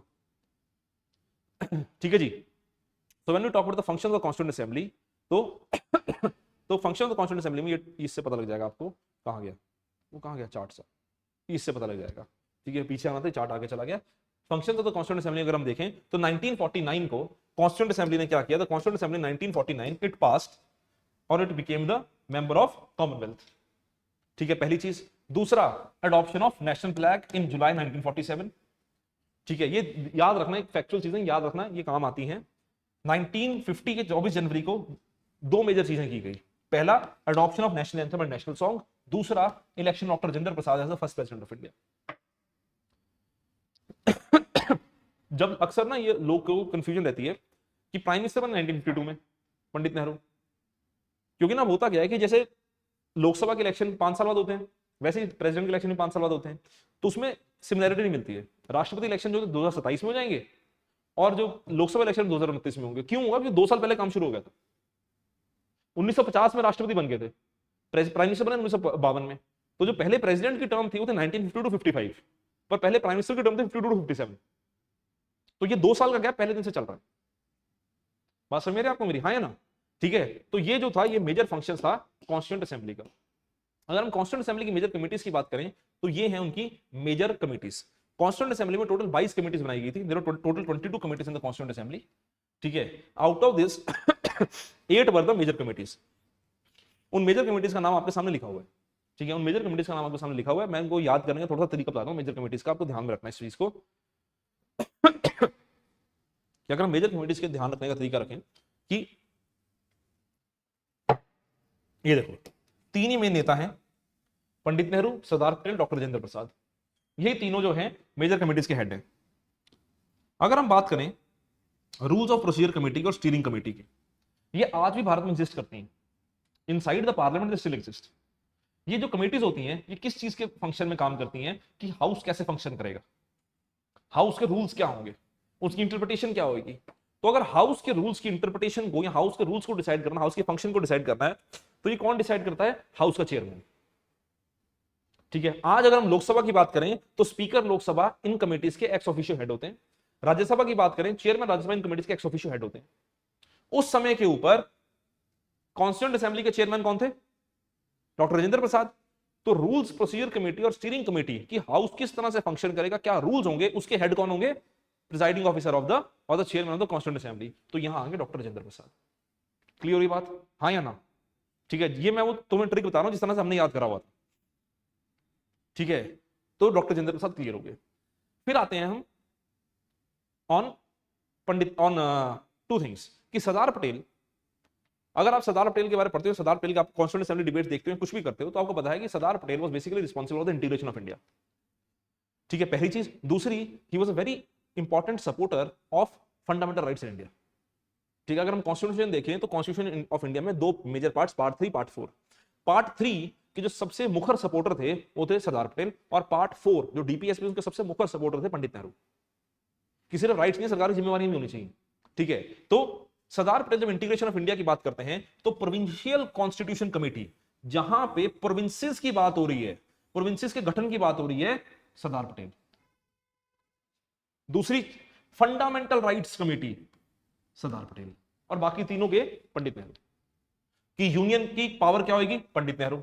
State union power committee, union गठन कैसे होगा? पंडित नेहरू। और स्टेट्स की पावर क्या होगी? Pandit Nehru. Union power committee और स्टेट पावर कमेटी का मतलब पता क्या है? कि what shall be the power of the unions, what shall be the power of the states? Pandit Nehru. कि यूनियन की पावर डिसाइड करो, स्टेट की पावर डिसाइड करो, पंडित नेहरू दे दिया। यूनियन की फॉर्मेशन किस तरह होगी? पंडित नेहरू। स्टेट्स इंटीग्रेट कैसे होगी, स्टेट्स की फॉर्मेशन कैसे होगी? सरदार पटेल। तो इनके रोल के अनुसार आप देख सकते हो कि जिस तरह का उनका काम था कॉन्स्टिट्यूएंट असेंबली में, उसी तरह की कमेटी उनको दी गई थी। क्लियर हुआ बात? हाँ या ना? 1-2 बार रिवाइज करोगे इसी लॉजिक के साथ, तुम्हें याद हो जाएगा। ठीक है। ठीक है, फिर आती है सबसे important committee, drafting committee. Drafting committee के चेयरमैन आप सबको पता कौन थे? डॉक्टर अंबेडकर। ठीक है, डॉक्टर अंबेडकर इसके चेयरमैन थे। और ये ड्राफ्टिंग कमेटी की फॉर्मेशन की गई थी। This drafting committee was formed on August 29, 1947। अगस्त 29, 1947 को ड्राफ्टिंग कमेटी की फॉर्मेशन होती है। 7 मेंबर थे। डॉक्टर अंबेडकर थे chairman, Alladi Krishna Swami Ayyar, N Gopala Swami Ayyangar, doctor K M Munshi, Syed Mohammad Saadullah. फिर ओरिजिनल मेंबर थे BL Mitter, but due to his ill health N Madhava Rao became the member, and DP Khaitan was the original member, but he died unfortunately in 1948, and TT Krishnamachari became the member. These 7 were the members of the Constituent Drafting Committee. Right? हाँ या ना? ठीक है जी, ये एक table है, ये chart है, आपको जो नोट्स मिलेंगे उसमें दिया हुआ है। This is basically the women in the constituent assembly. ठीक है, क्योंकि आजकल सरकार जो है बॉडी सपोर्ट कर रही है विमेन रिप्रेजेंटेशन एंड एवरीथिंग। ठीक है, तो 15 विमेन थी कॉन्स्टिट्यूएंट असेंबली में। ठीक है, इसमें समझाने वाला कुछ नहीं है, ये आपको मैं नोट्स दूंगा, उसमें दिया हुआ है, इसको देखना कि कौन कौन मेंबर था, क्या क्या उनका मेजर कंट्रीब्यूशन था। ठीक है, तो there are 15 women in the constituent assembly, तो ये उनका मेजर रिप्रेजेंटेशन था। ठीक है जी, दैट इज इट। ये दो टेलीग्राम चैनल है, एक जीएस का है, एक पॉलिटिकल साइंस का है। ये आप ज्वाइन कर सकते हो, जिसमें आपको पॉलिटिकल साइंस का अगर किसी का ऑप्शन है तो उसको नोट्स मिलते रहते हैं, कुछ मैं जो बेसिक चीजें डालते रहता हूँ। और जिसका जीएस का है वो जीएस के नोट्स सारे आपको इसमें मिल जाएंगे। ये मेरा पर्सनल टेलीग्राम चैनल है, UPSC short notes for GS and PSI Manoj Sharma for political science. ठीक है, अगर किसी को इनके लिंक्स चाहिए तो आप मेरे को मैसेज कर देना, मैं आपको नंबर भी दे देता हूँ अपना।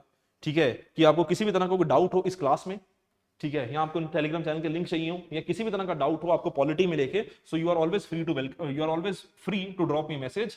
मेरा फोन नंबर है ये।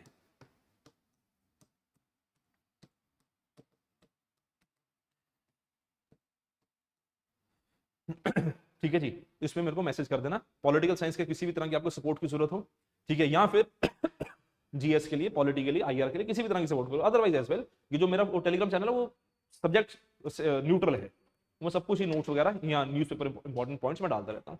ठीक है जी, तो आई होप समझ आई हो बात, हाँ या ना? ठीक है जी, ऑनलाइन